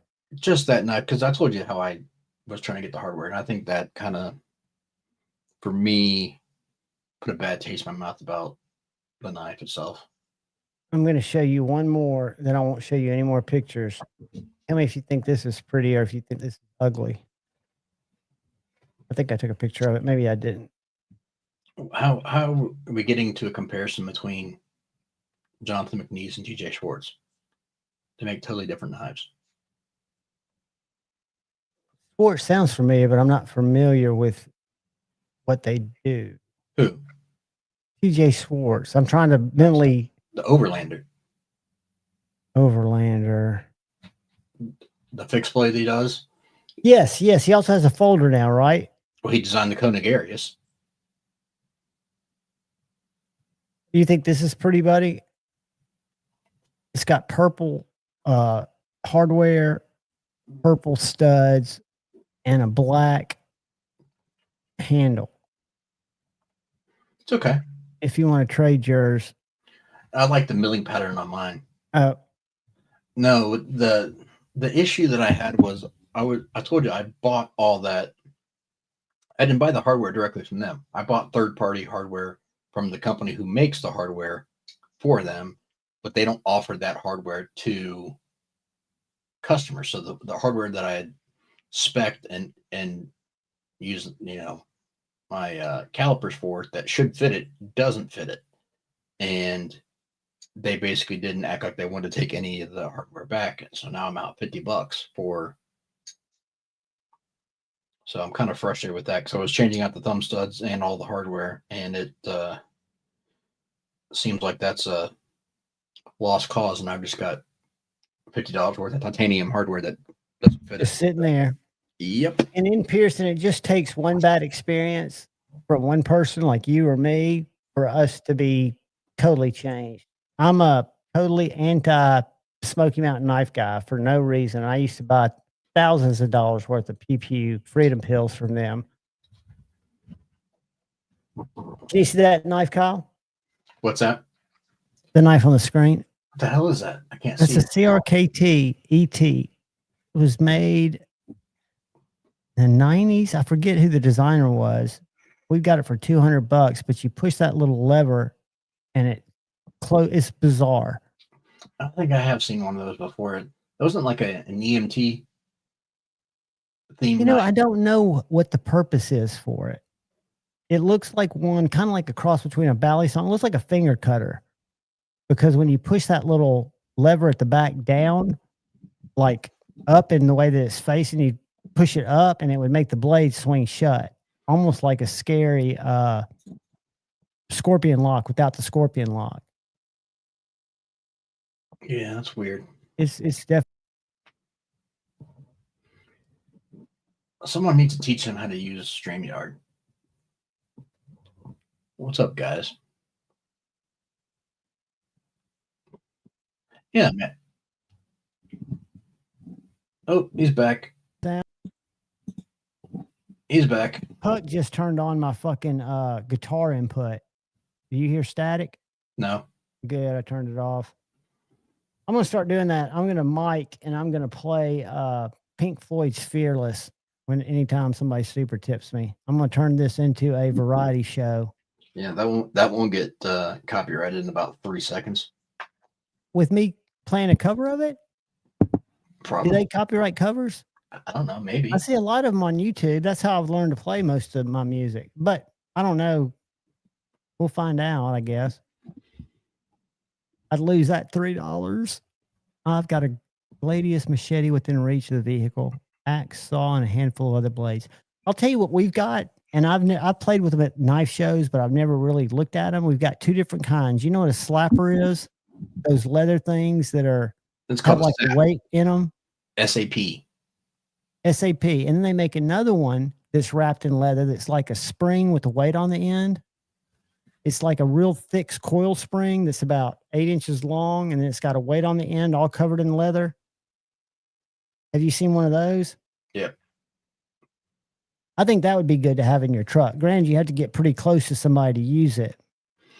Like a lot of those, the saps are designed to be, they're folded over, and a lot of times they're magnetic, so the people wear them around like their belt. So they'll put one on the inside and then it folds over on the outside of the belt, so they can grab it off their belt and just back swing it, or yeah. And But they've got some of they're those. highly depending upon where you're at, they're highly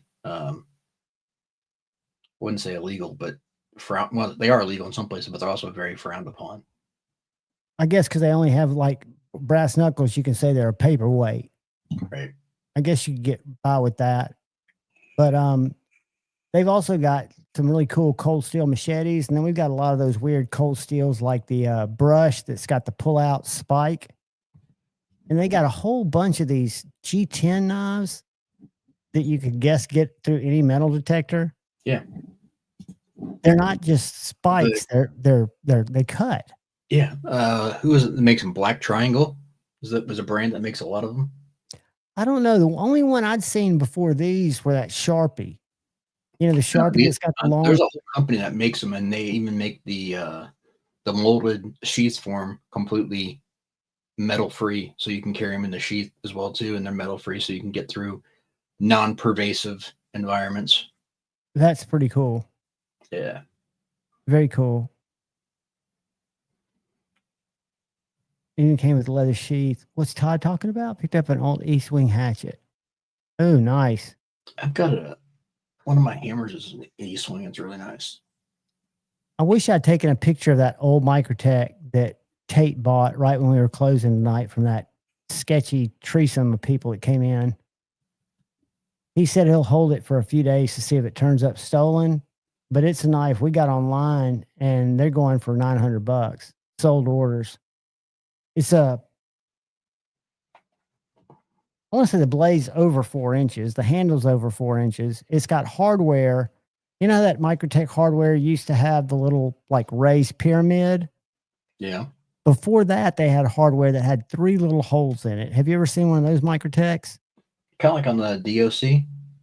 I don't remember what that looked like, but this hardware, it almost like you had to have a tool that had 3 tiny little spanner holes in a triangle. It was like a spanner wrench. Yeah. Yeah, but there were 3 instead of 2.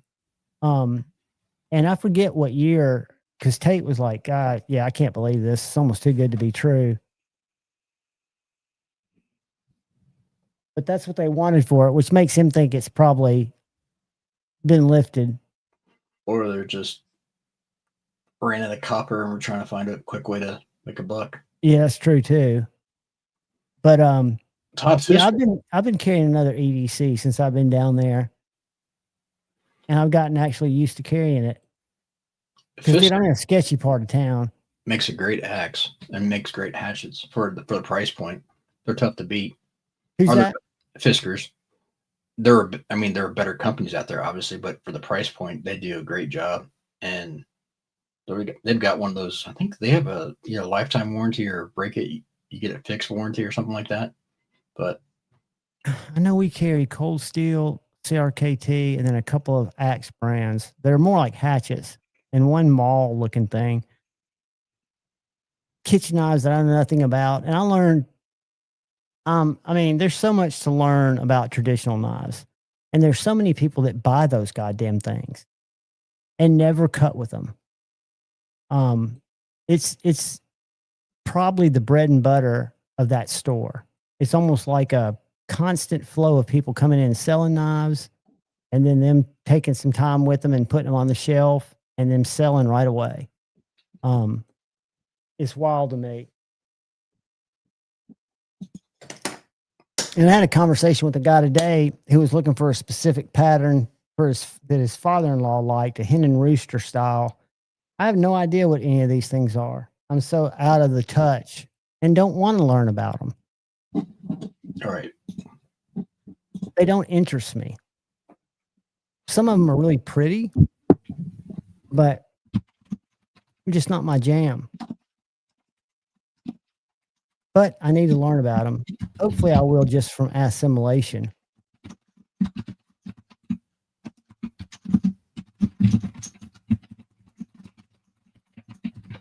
You're angry typing, or you're typing with purpose. I was responding to a message. Oh, I got you. You're Sorry. multitasking. Yeah, I try to keep up on messages. So that makes one of us. I apologize to everybody who's got a message sitting in my DM. And if you've left a comment, I'm sorry. I'm the worst at that. The absolute worst. Where did that go? I'm going to check something real quick. Show y'all something if I can find it. All right. Put up. That's not what I wanted. I want that. This. What's everybody doing for Thanksgiving? Are people traveling? I'm not traveling, thank goodness. Are you traveling, Kyle? No. I'm I'm hanging out just going here to my mom's. doing Good absolutely looking. nothing. And Thanksgiving we don't really do anything for. Plus I hate Thanksgiving food. I think it's the worst shit ever. So we end up ordering like pizza or something. I'm going to show y'all kind of a rare knife that we traded for that I've never seen. Y'all probably have. Have you ever heard of a Microtech Gryphon? Glycon. I'm sorry. Glycon? Yeah. This one's titanium. Whoops. Can you see that? Yep. See if it'll let me play it. What the fuck?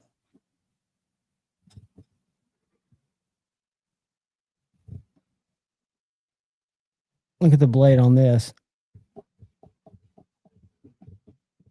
It's got top serrated. So the top of the knife serrated. And it's got kind of a ram lock gig going on the side where you can pull the main switch back or push the either side switch forward or backwards.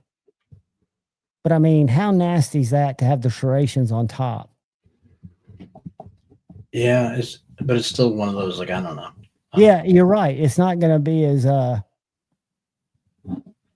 was trying to pull up. This is like the sheath of that Benchmade Undercurrent, which I just hate the sheath.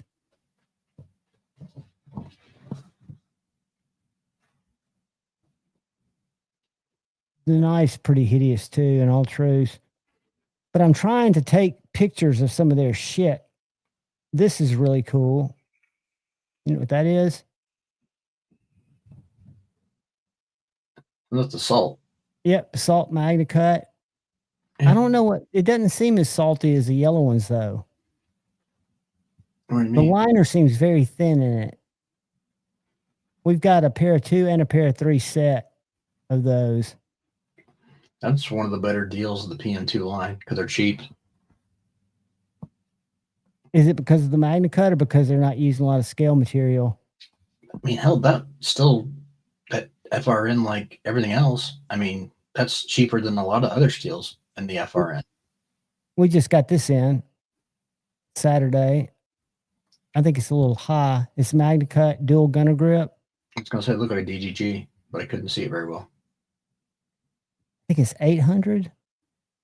Yeah. Isn't that high for? He said it's because it's dual gunner grip. I was like, that's not that bad for dual, at least from what I've seen, but I don't know their pricing structure all that well. And that's a MagnaCut. And I will say this, it's not zapping the fun out of knives, but you can only see them so many times. I feel like I've seen almost everything down there and played with everything. That would be a great knife if they didn't make it just tip up or tip down. That knife never spoke to me. Because of the clip, probably. No, I just don't like the handle shape. I think it's ugly.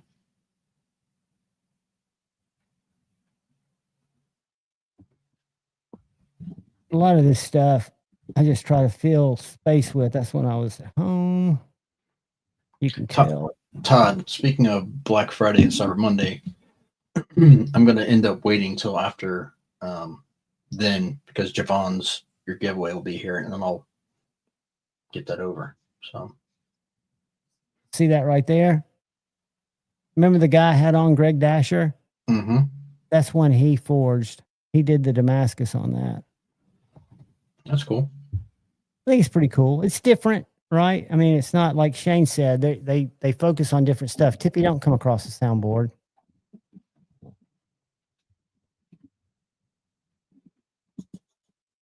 And then these bench-made bushcrafts, I don't really get them.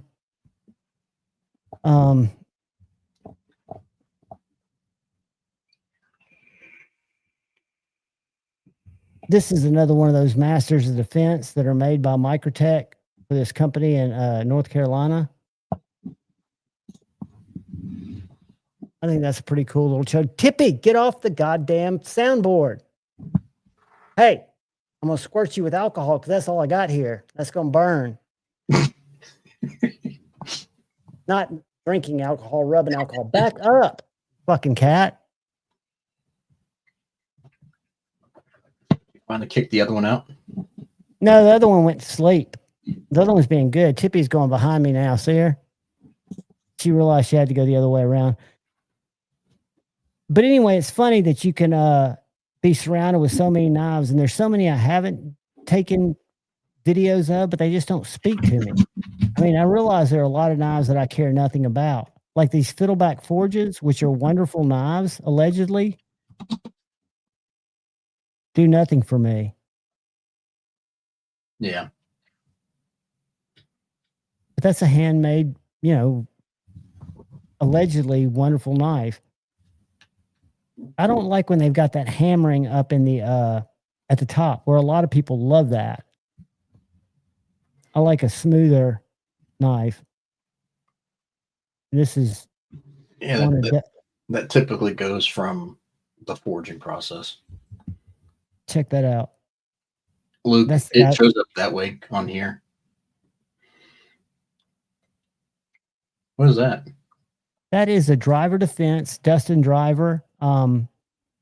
It is his, what's it called? How do I get to the write-up of it? It's a Moku May. Should say here somewhere. I don't know how to work YouTube. But it's one of his custom folders. He's got 3 down there. None of them is sold. That one's probably the most expensive at $800. But everything's made like Donnie makes it by hand.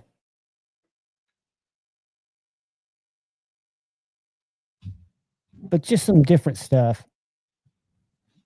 Stuff I would never be interested in, but yet stuff I appreciate because somebody made it. Like this. Not that. This right here. Whoop. Not that. Where'd it go? There it is. You know what that is? You'll recognize it in a second. God damn it. Sorry for saying GD. Look at this hollow ground beast.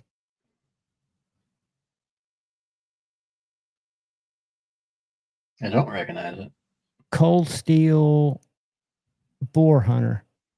I don't own any Cold Steel, so therefore, never been like a big fan. So I don't know their lineup. That's one of those crazy what was his last name? One of those go to the jungle and kill a lion with knife.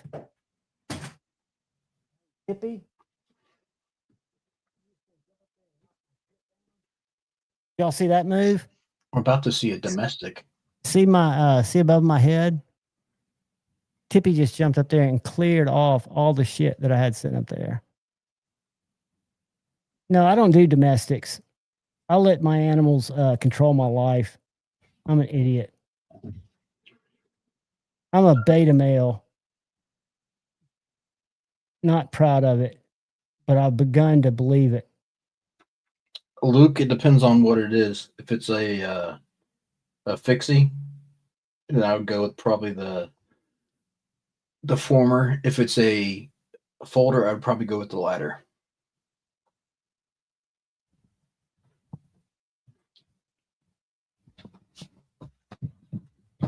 Shane says handmade. See, I think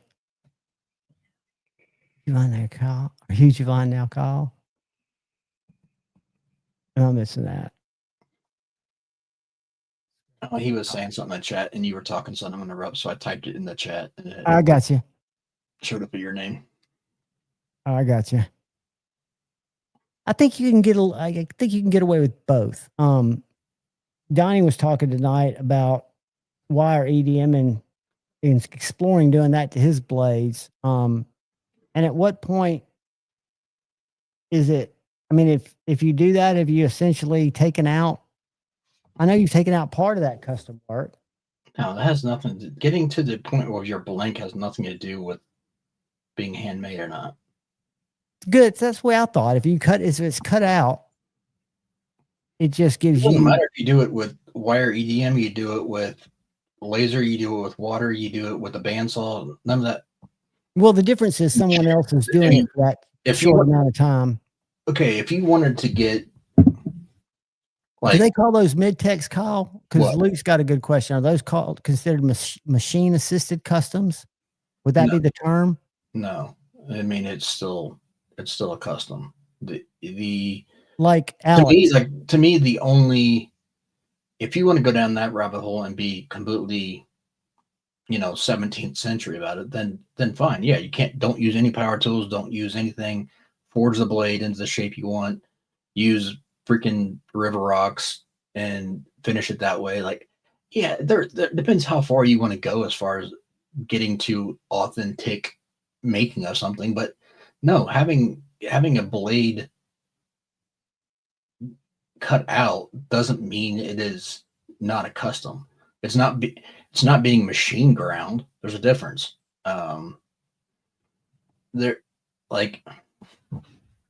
That's your difference between you're having a custom 6-blade where someone's actually grinding the blade versus having machine ground. Machine grounds can be cool, don't get me wrong, but it doesn't necessarily. So Alex is machine ground when it's CNC stepped, right? Correct. And TKL and Michael, and even I learned this from Blade Show because the first, the Lynch Northwest Sparrow 7. Yep.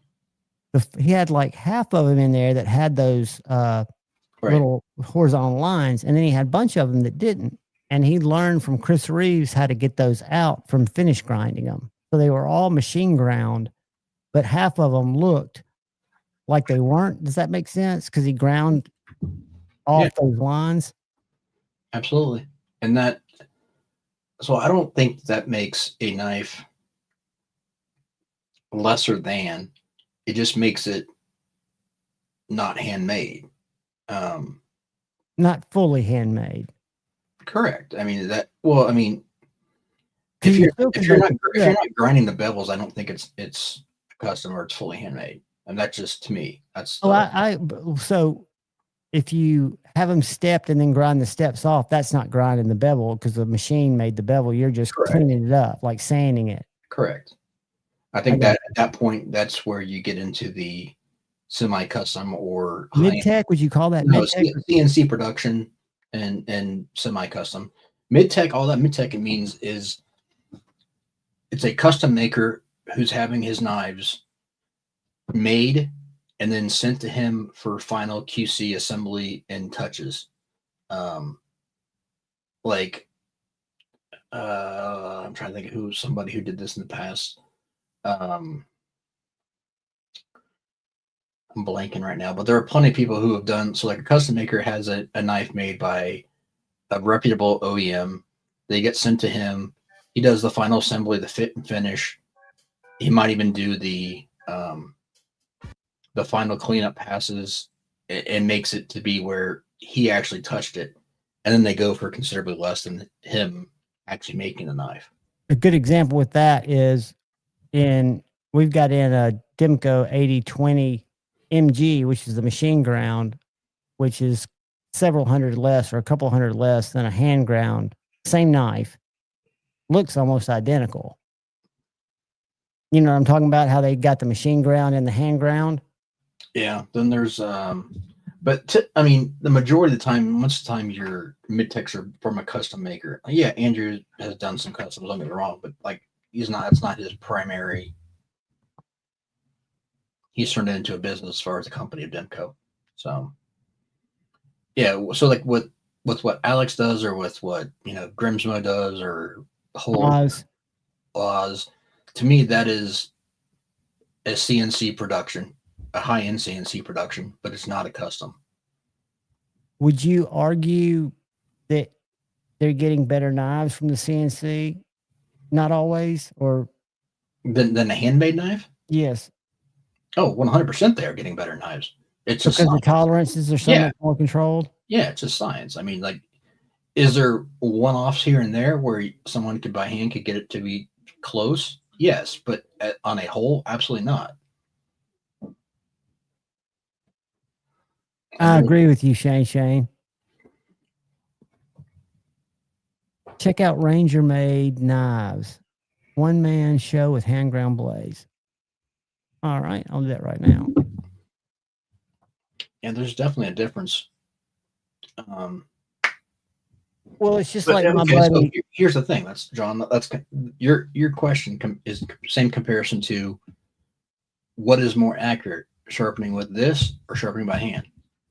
And if I sharpen my hand and I'm very, very careful, and I'm very, very good, can I get close? Yeah, I can sometimes. Well, you remove less steel according to Tate. If you're good with a bench stone, you're not going to be removing the same amount of steel. Is that true? No, that's not true at all. Okay. But overall accuracy is this is going to be more accurate consistently than what you would be getting by doing it by hand, even from the best. Really? I had an old guy come in. He had to be 70, and he bought a Lansky system, probably his 100th Lansky system. And he sharpens his friend's knives, never charges, but that's what he does for his free times. He sharpens knives for therapy. He bench sharpens and uses a Lansky guided system. That's all he's ever used. Okay. And he had some really impressive edges, but he was an old guy who's probably adapted to that equipment. Yeah, I mean, once you do hundreds or thousands of knives, your hand motions can get into a certain rhythm where you can get very, very accurate by hand. I'm not saying that you can't, but I'm saying the tolerances of what this can do versus what a hand can do consistently are not the same. Where do these Ranger Made tools come from? I'm about to show you these, but these are... Have you ever heard of Ranger Made handmade knives? No, I've not. I'm going to show them to you. Then I'm going to go to their Instagram because I have a feeling there's... Again, so another example of that, Javon, would be something similar to like what your brother does. Could someone go in there and do that by hand? Absolutely. But is it more precise with a machine, robotics? Absolutely. Oh, yeah, true. You got to look at, what are you using to be the most efficient and most precise with? And to bring the value to the customer. So in my brother's case, the accuracy of not blowing an artery is the value. And I guess the value for the buyer of knives is a different type of fit and finish. Can you see this, Kyle? Yes, I see it now. It's small, but I see it.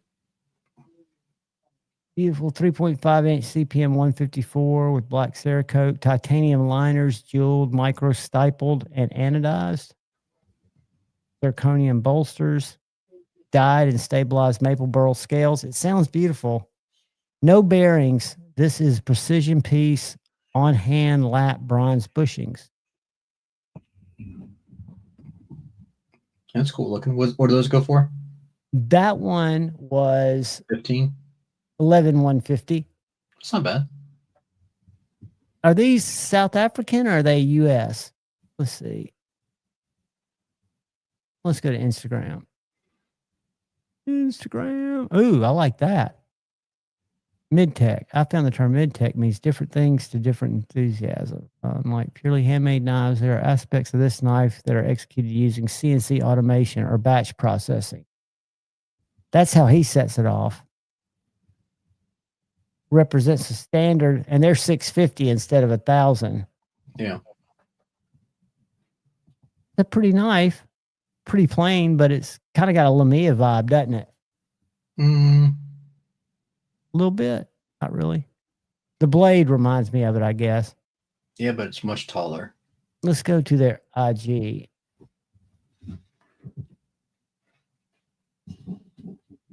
See some stuff in the wild.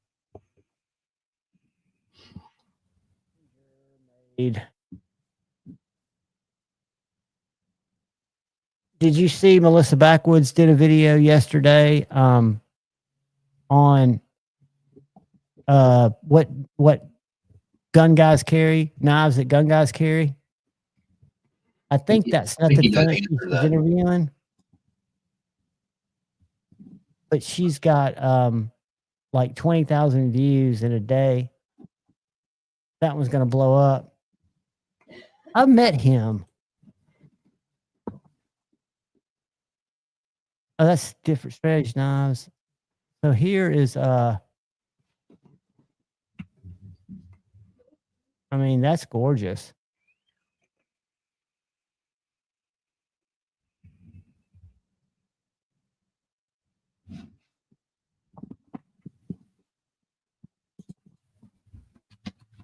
See, just another company that I would have never known existed had I not been in this live. I mean, those look as nice as Prince or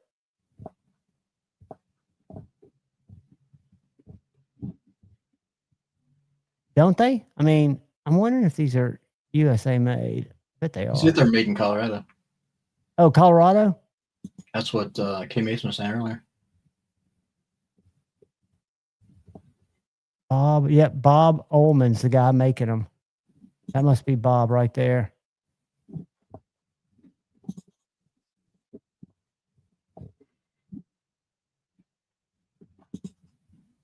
It's amazing because you can walk around Blade Show and miss the best of the best because they're small tables and they're not having to sit there and talk to people about it because they know people are going to come find their shit. Wicked little fixie. I'm not crazy about recurves. Made in West Cliff, Colorado. I don't even know what slope that's on. That's on the western or the eastern slope. I'm guessing the western since it's West Cliff. You like that, Kyle? Yeah, I think it's okay. I don't mind a recurve either, so. Well, you can sharpen them. Yeah. Very nice knives. Worth the follow for sure. Shane, what I need, out of curiosity, send me the specs of what the thugs are as far as dimensions. What you cut them out of. Like, I know it's around 7 long, and it's what, 1/4 tall. But send me those. I'm just curious.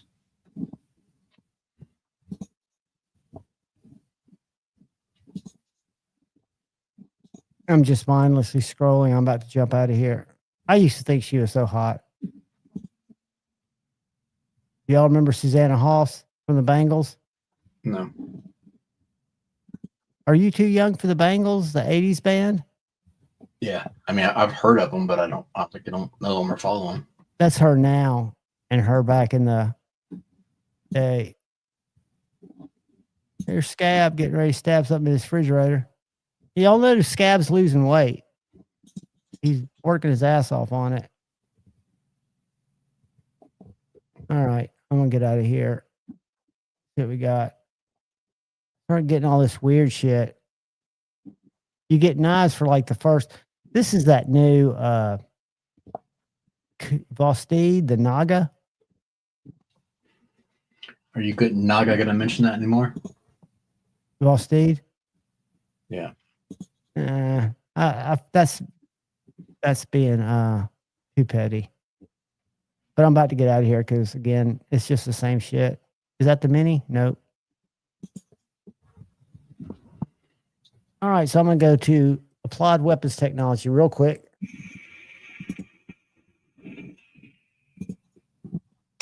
See if that takes y'all with me. Nope. Yeah, it did. And then I'm thinking seriously about getting an LMAX tagged out and some of these scales right here in the Tiffany blue in that color right there because it's got a white blade LMAX. It makes such a difference. The stud over the hole, you get so much more oomph out of the stud. But I think that is a beautiful little knife. 14-degree edge, and the scales make it.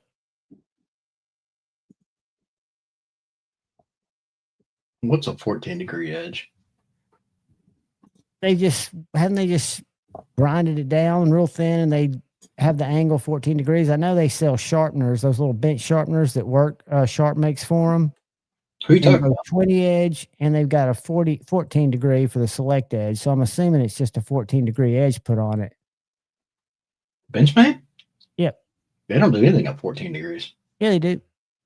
Hold on, let me pull it up. Benchmade select edge. It's on a few knives.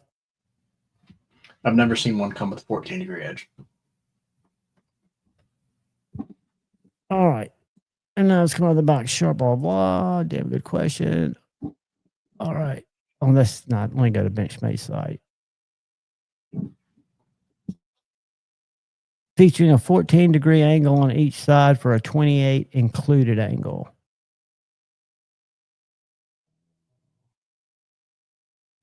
Any new Benchmade? Any news on Benchmade? Tagged out with CPM 154. Blah, blah, blah. So I'll copy the catalog.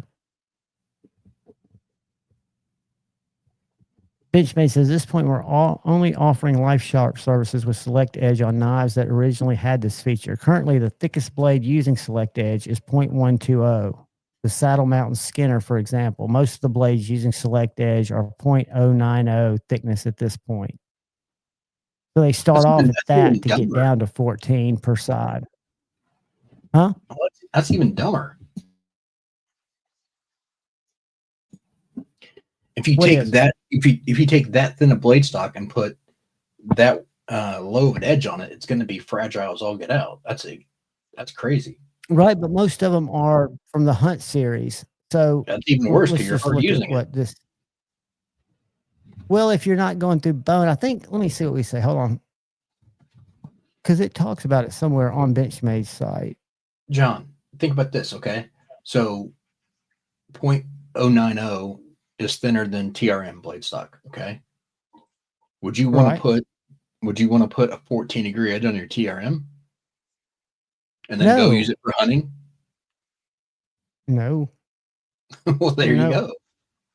But there's got to be a reason that they brought this in. Hold on a second. Let me see if I can see if we go select edge on their site. Because it's got a TM in there. So when you go select edge, it's all one word.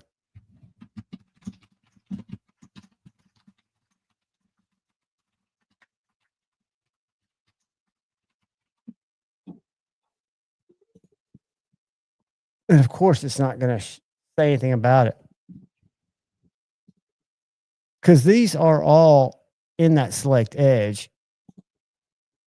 Why is it not showing me here? This is the last one we'll look at, I promise. Personalized product description. Wait a minute. Field dressing. Clip point blade with select edge tech for increased edge retention and corrosion resistance. Which that doesn't make any sense either, does it? Nope.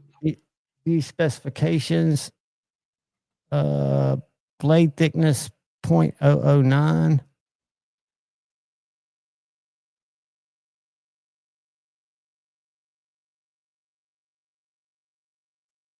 Yeah, I mean, they make special sharpeners for those knives. I don't know why they don't have it just as a what? Well, that's a horrible idea regardless. You know, we talked about it today. looking at stuff like the clutch lock, and the old guy John was like, "Why don't they just call them all axis locks?" And I was like, "Because axis locks suck, and these other locks have gotten a lot better. Axis locks don't suck, but they never innovated." And again, maybe making 5 holes in the liner as opposed to 1, so you can adjust the tensions, not innovating, but it's different. Well, we've had this conversation before. It's Benchmade doesn't need to innovate because they sell enough the way it is. So what's the point of progressing when you have your clientele and your client base is buying your stuff? All right. This is from Wicked Edge forum on the Benchmade Select Edge. This guy says, I just purchased a Benchmade meat crafter that has their Select Edge. It's incredibly sharp and will whittle hair out of the box. Does anybody know how they do this? Blah, blah, blah. Knife Center talked about the Select Edge when it came out. He said it was basically just a narrower angle and a better sharpening job than your run-of-the-mill Benchmade. Sounds like the one you got as a winner. I'd want to look at it under magnification. Almost have no idea how factory sharpen knives. Oh, that's not much help. That didn't tell me shit. All right, Benchmade Edge. Let's see if this gets into the Select Edge. Benchmade Edge. Select Edge. Okay, think of it this way, John. If you were taking a super thin blade stock and putting a very low angle on it, that would be something similar to like a kitchen knife. Okay. Right. Or a kitchen knife, you can actually, on the edge, you can push with your fingernail and bend that edge back and forth. That's how thin that is, right? If you're doing that on a knife that you're using on fur or to process an animal, it's gonna instantly break off. It's not even going, if your blade steel's thicker, or did not thicker, but a better steel. yeah. I mean, okay, it's the same principle. When you take something that thin and then you put a very, very small Check bevel this out real quick.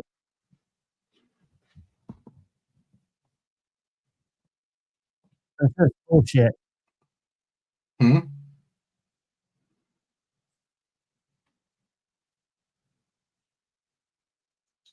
What am I waiting on? I don't understand this. That's why I'm asking if any of it makes sense. But okay, just think of it that way. Are you going to try to process an animal with? I'm trying to stop it. kitchen Hold knife? on a second so I can hear you.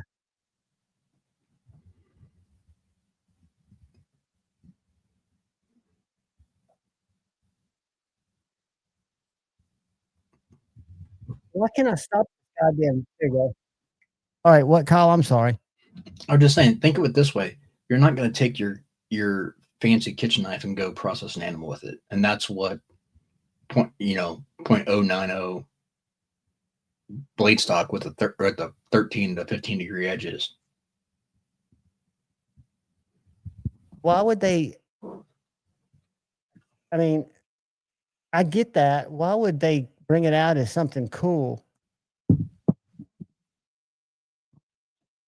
Marketing. But they know a lot of people are going to test it, right? And talk about it. If it's shitty, I wouldn't think that would be a good thing. I wish it said something in writing. I hate listening to this guy talk. Shane's saying that Justin showed it under a microscope and it's just stropped more. They actually just do a better job with the sharpening versus just going across a belt. And they're using only specific steels, but 154 isn't a. I don't know. 154 is not that tough, so that doesn't make any sense either. That's just rhetoric. Yeah, it's marketing. Well, because if they're actually doing that, that's crazy.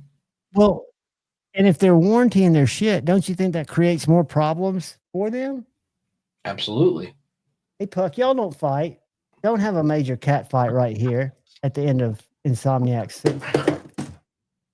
Hey. Y'all hear that? Yeah. Holy fuck. You know, Tippy's an old cat and she's a small cat, but Shane will tell you she gives 0 fucks. I mean, she is a gangster. Puck has gone to the floor. Tippy stepped up where Puck just came up and tried to attack her and looks like she's about to jump on her.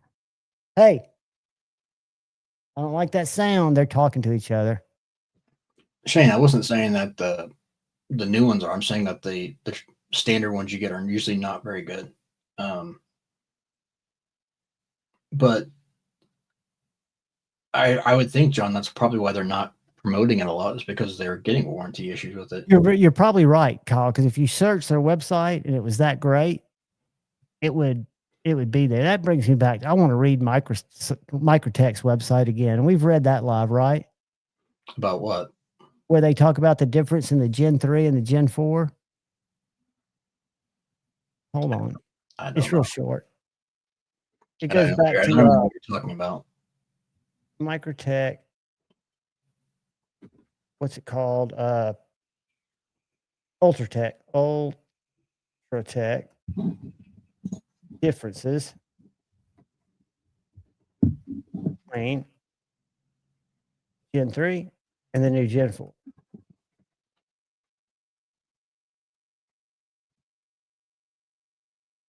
So, y'all remember not too long ago that Zero Blade Play came out. Right. And there was a little kicking sand going back and forth between a couple makers. Can y'all see this? Okay. The Ultratech Gen 3 versus Gen 4. What's the difference? If you're an enthusiast, this is Gen 3. Searching for the definitive Microtech Ultratech review, blah, blah, blah. This breaks it down. Key features of the Ultratech Gen 3. Listen to the language. The Generation 3 Ultratech stands out for its advanced zero blade play system, a breakthrough that nearly eliminates all blade movement when deployed, making it the benchmark for secure lockup among automatic knives, blah, blah, blah, blah, blah. And it goes into that more. And then it says the key features, bullet points, zero blade play for industry-leading safety and performance. That was Tippy. Upgraded materials, premium price point due to the ZDP innovation. And then what's new in Ultratech Gen 4? Generation of the 4 introduces an option for users who want the legendary performance and look at a better price. The most significant change in Gen 4 OTF knives is the removal of ZBP, resulting in minor blade play movement, but that's virtually unnoticeable for most users. Generation 4 models deliver the same cutting-edge build quality, but makes the platform price more accessible to enthusiasts with their $299 base price. So the key benefits of Gen 4 is no zero blade play. Slight blade play movement is possible, but the action remains smooth and reliable. So basically, Gen 4 is getting a worse product for a little bit cheaper of a price because Gen 3, we can't continue to make it because we're going to get our ass sued off. Right. That's what I think. That's the only way, because 2 months ago, there was a video where they were talking about what zero blade play was going to be in next. They were talking about rolling it out through the models. Something happened where the judge says, no, you got to go back to the drawing board. Maybe it was on the stop pin, because Gavin called out not just my mechanism, he called out like 5 specific patents. Right. But there's no way that you would have, and I can't believe that they had a writer build up how great zero blade play was. I would have kind of minimized that part because most people don't remember that. We introduced zero blade play to see how the market, would respond to higher prices for slightly better. I would have made it different than just this the greatest thing since sliced bread. The key feature of Gen 4 is we've discontinued the greatest thing since sliced bread. Right. Oh yeah. Here's this amazing thing. By the way, we got rid of it. Yeah, that's retarded. It's crazy, dude. That's out there. It is. It's nuts. And we still have a lot of Gen. I would think, and I could be wrong, but I would think a Gen 3 would be a decent investment. Maybe. I don't think there are that many made. I don't know. I don't think any of them are worth the money, but that's No, I agree with you there. We just got in. But it's also the same company who tried to sell that M390 MK was this phenomenal new invention too. So take They're that. steel. Yeah, come on. Yeah, no doubt. And I wonder what that conversation consisted of. An extra pinch of this. Yeah, absolutely. They want something slightly different just so they can say MK for Microtech on it. That's just purely, what do you call that? The word I'm looking for. Narcissism and yes, narcissism. And getting something that you can use for marketing that means nothing, that you don't care about your customers, you're just willing to exactly fluff it out. But Microtech's always been like that. We just got in a new, that Marathon Select shit is ridiculously priced. Mm-hmm. And that stuff does not stick around. I'm trying to think of the one we just got in.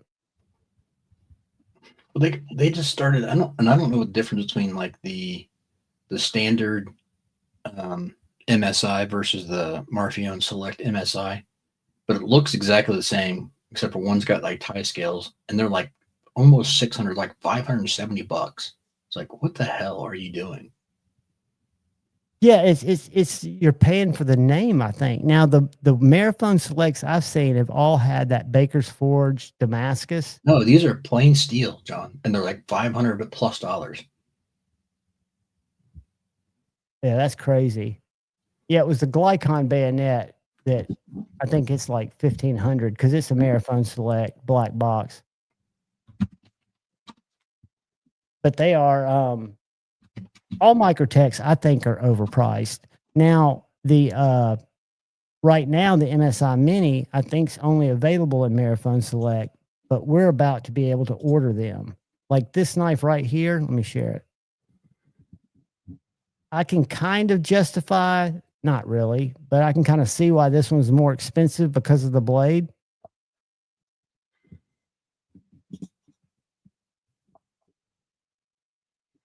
I don't know if you can see that. What? Yeah, I was getting ready to show you something when you're done with that. I'm done with that. Let me stop sharing. Here you go. There you go. Marfione. Yeah, that's the Marathon, right? Yeah, Marfione Select. It's titanium handles. Titanium handles, still the same M390 MK bullshit. And they want $520 for it. Which that knife, I'm guessing, should be $280 when it comes out in Microtech, maybe $300. Well, you put some scales on it for $100. Yeah, you can get a basic one, one in G10 for what? $1? Oh, that's right. MSIs are cheaper than stitches. I'm sorry. Oh yeah, you're right. A lot cheaper, like $190. Yeah, and then add $290 with scales. Exactly. Here, let's just go price low to high. Yeah, $183 for basic, and then put scales on them. But there's nothing different about the Select other than they're putting the name on it. It doesn't make any sense. No, I agree. And they put it in a different colored box, and it has a card, so you get that buyer's experience. Like the new Benchmade box. Have you seen that? That's the biggest mea culpa. No. They've come out with a box that's not only more expensive, you can tell when you look at it, but it's about a quarter of the size bigger. So when you store them in your store and you put your knife on top of the box like they want you to do, you can only display a percentage of the knives because they won't fit. All right, so hang on. Let me see if I've got it still. Let me go grab some. I'll be right back. Grab it. I'm going to pull up something and show this box real quick. Yvonne's Knife Flicks. Videos. So this is a video that hadn't, well, it's not going to let me see it. I'm going to have to go to another page. Oh, here we go. Let me share this, and I'll show you real quick what the new box looks like.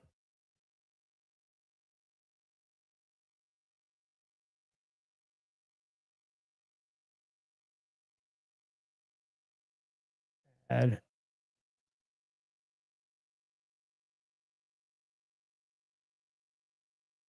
Come on, you slow, laggy son of a bitch.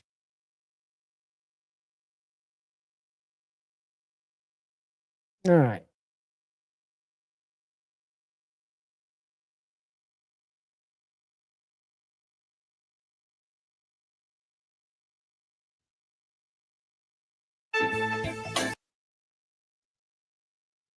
$940.04.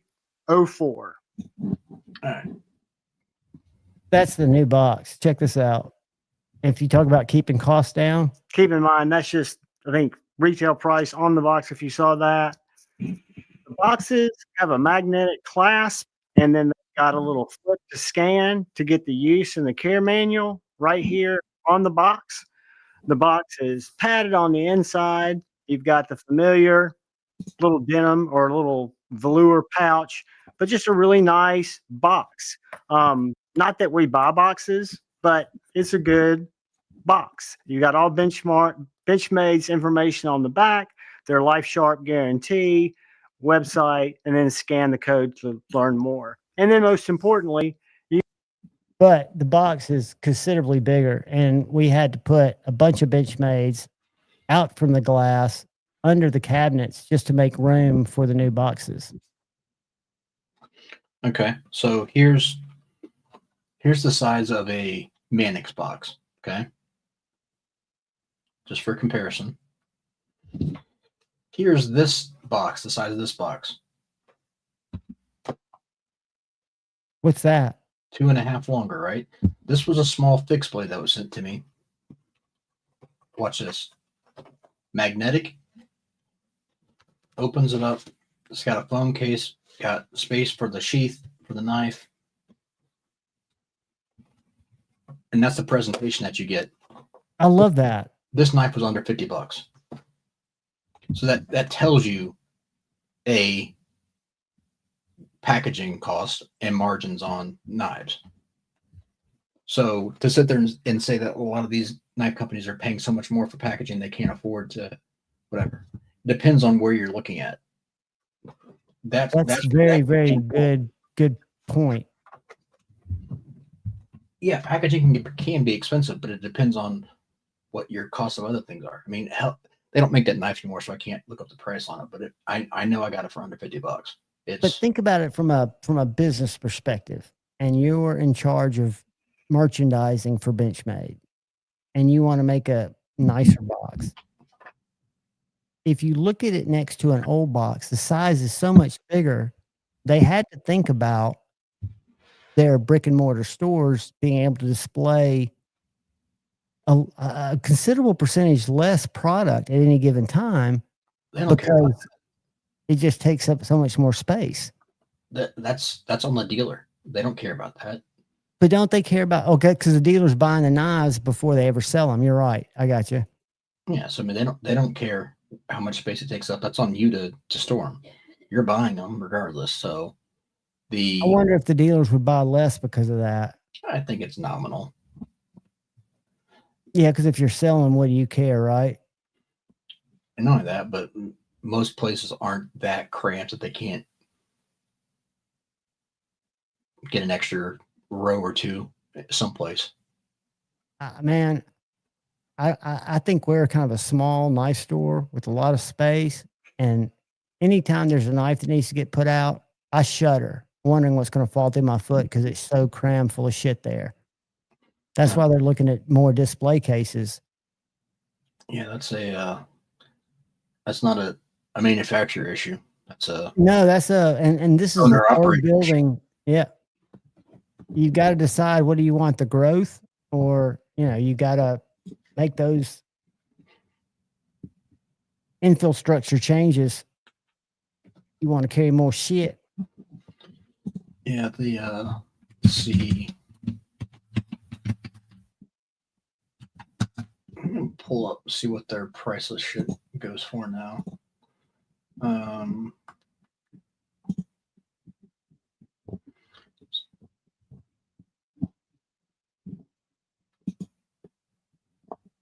so most of their fixed blades, they do a lot of. I mean, a lot of the stuff is unfortunately manufactured overseas, but whatever. Let's see what this is.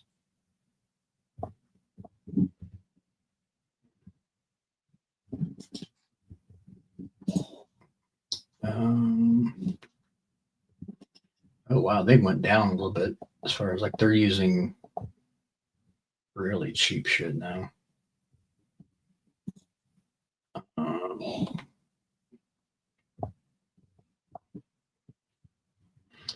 They've gone down to using 420 and some HCR. Used to be D2 on everything. But that's the thing about Chinese companies. You never know what they're going to change up. Well, this is a USA company as far as like the actual brand, but they don't actually make the knives. They just Right.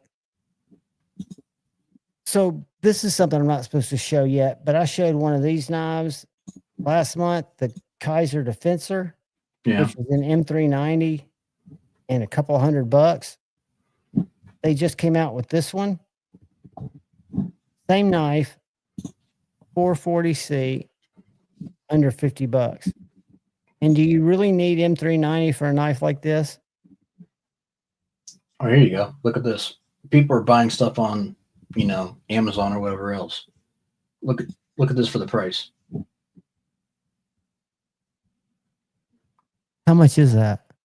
$18.75. Regular price $25. Black Friday sales are sick. I've been buying shit. No, but dude, regular price is $25. It comes with a sheath. It's tiny. Overall 4.7 inches, blade length's 2 inches, and it's made out of 420. It's nothing great. It's nothing special.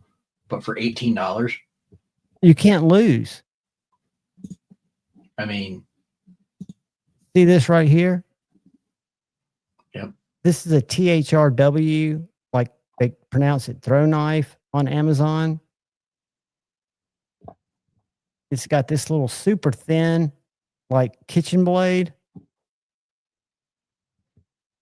$15.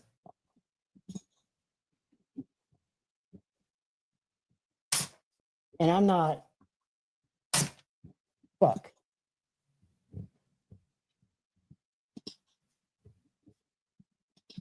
I mean, for cutting grapes or cutting people, it's just a little laser beam. $15. And I think it's 440C on Amazon.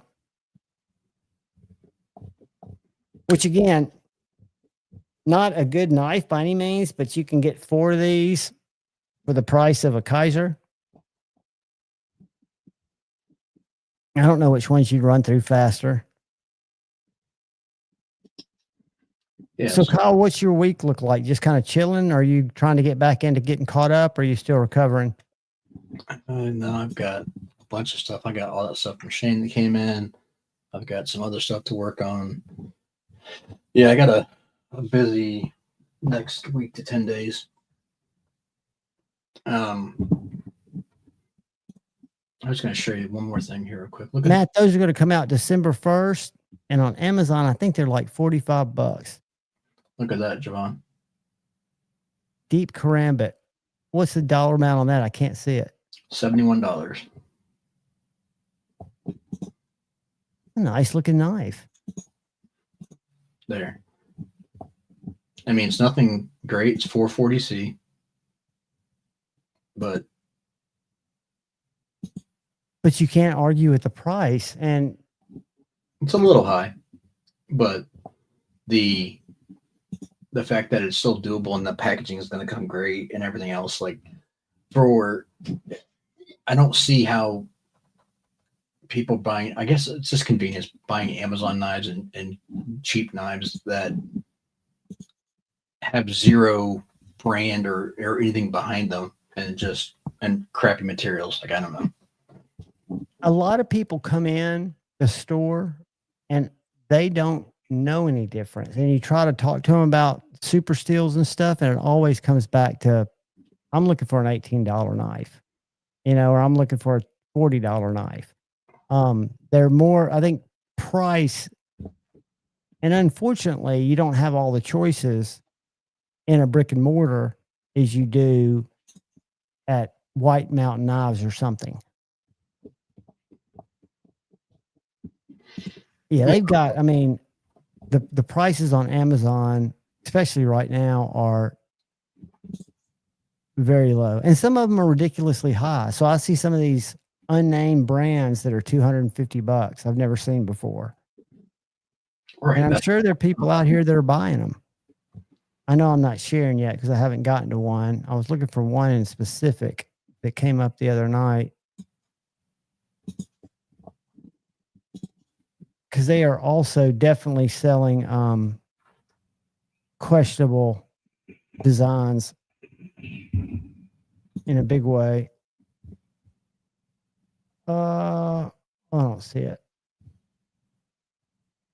But yeah, I mean, there's knives are a big thing. And what I've learned is the YouTube knife viewers are such a small subsect of people buying knives. Maybe 1%, maybe 4%. I don't know. I had one lady come in today to get knives sharpened. She was probably 46, and she subscribes to my channel. Oh yeah, that's cool. It was bizarre. And she's an African-American lady who is on her school board. She's also a wrestling mom, which is just ironic. Did you work an angle? No, we just chatted. She was just a lot of fun because a lot of times, what's his name? Tate will sharpen knives while people wait. And a lot of people are coming in panic because it's Thanksgiving. And if he's not doing anything, he'll just go back and sharpen them, and I'll sit there and talk to him. Yeah, I don't see anything special here. Just a bunch of junk knives for what seems like $60, $70. Everything $60, $70. Yep. I don't know if y'all saw that new TCal, and then we'll get out of here. But they've got a folder, if I'm not mistaken, that takes different blades. Have y'all seen that? I think I saw it on their Instagram. Which and I one? know other knives do that. You see that the one that Vero and Strider are doing? No. Is it whose site? That'd be on Vero's? I saw the Vero ProTech. It's insane. They're doing that same type of deal, but with changeable blades. And is it a fixie? Freaking $700. Holy They shit. lost their mind. I mean, that's and I'm sure is it made here? I don't even know, but I don't care if Mick's grinding the blades himself. Like, that doesn't make any sense. K Mason, it depends on the knife. A lot of them, Be right back. It depends on how it was made, the thickness, what the maker designed it to be for, whether or not it's going to touch a bone or not. But I would suggest you'd be okay with 15. 15, some go lower than that, but you can go 15 to 17, and then you could just strop them and hone them, and you can use a sharp maker to hone them. But yeah, once you set a bevel on them, 15 would be fine for most kitchen knives. If it's going to get harder use than that, and go a little higher, but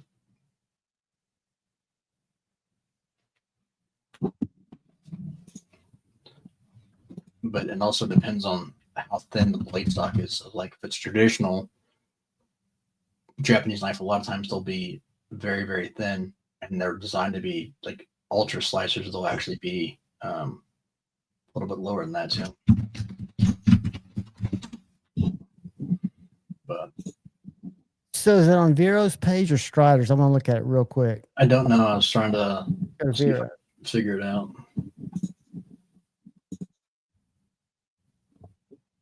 I had a guy come in. There's the budget one.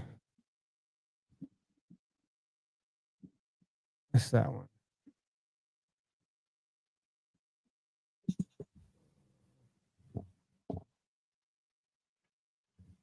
Not this one, is it? See, I think this is very, very sexy here.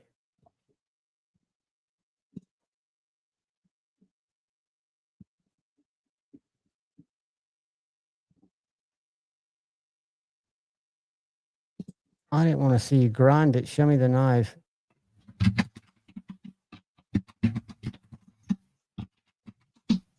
God damn, Eddie.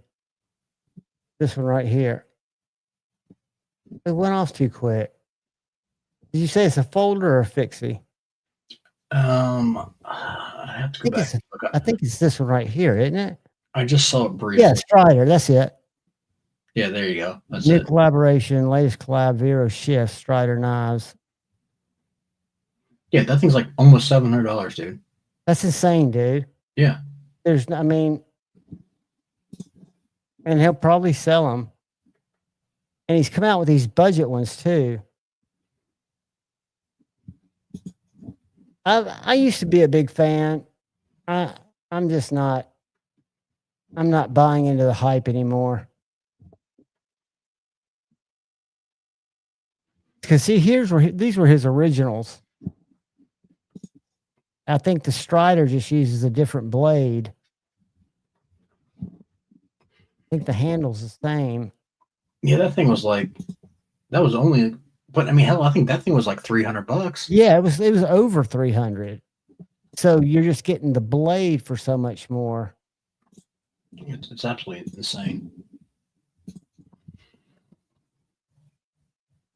But you know, it is what it is, and the market will react, right? I mean, some of these people are going to get caught holding knives. Look. All right, guys, I've got a cat that's fucking digging through cat food over here. Kyle, you got anything to say before we leave these lovely people? Nope, I'm good, man. Dude, I'm glad you came back and joined me. I hope you're feeling better. Yeah, I'm getting there. Well, have a great week. And guys, look out for the guy or gal to your left.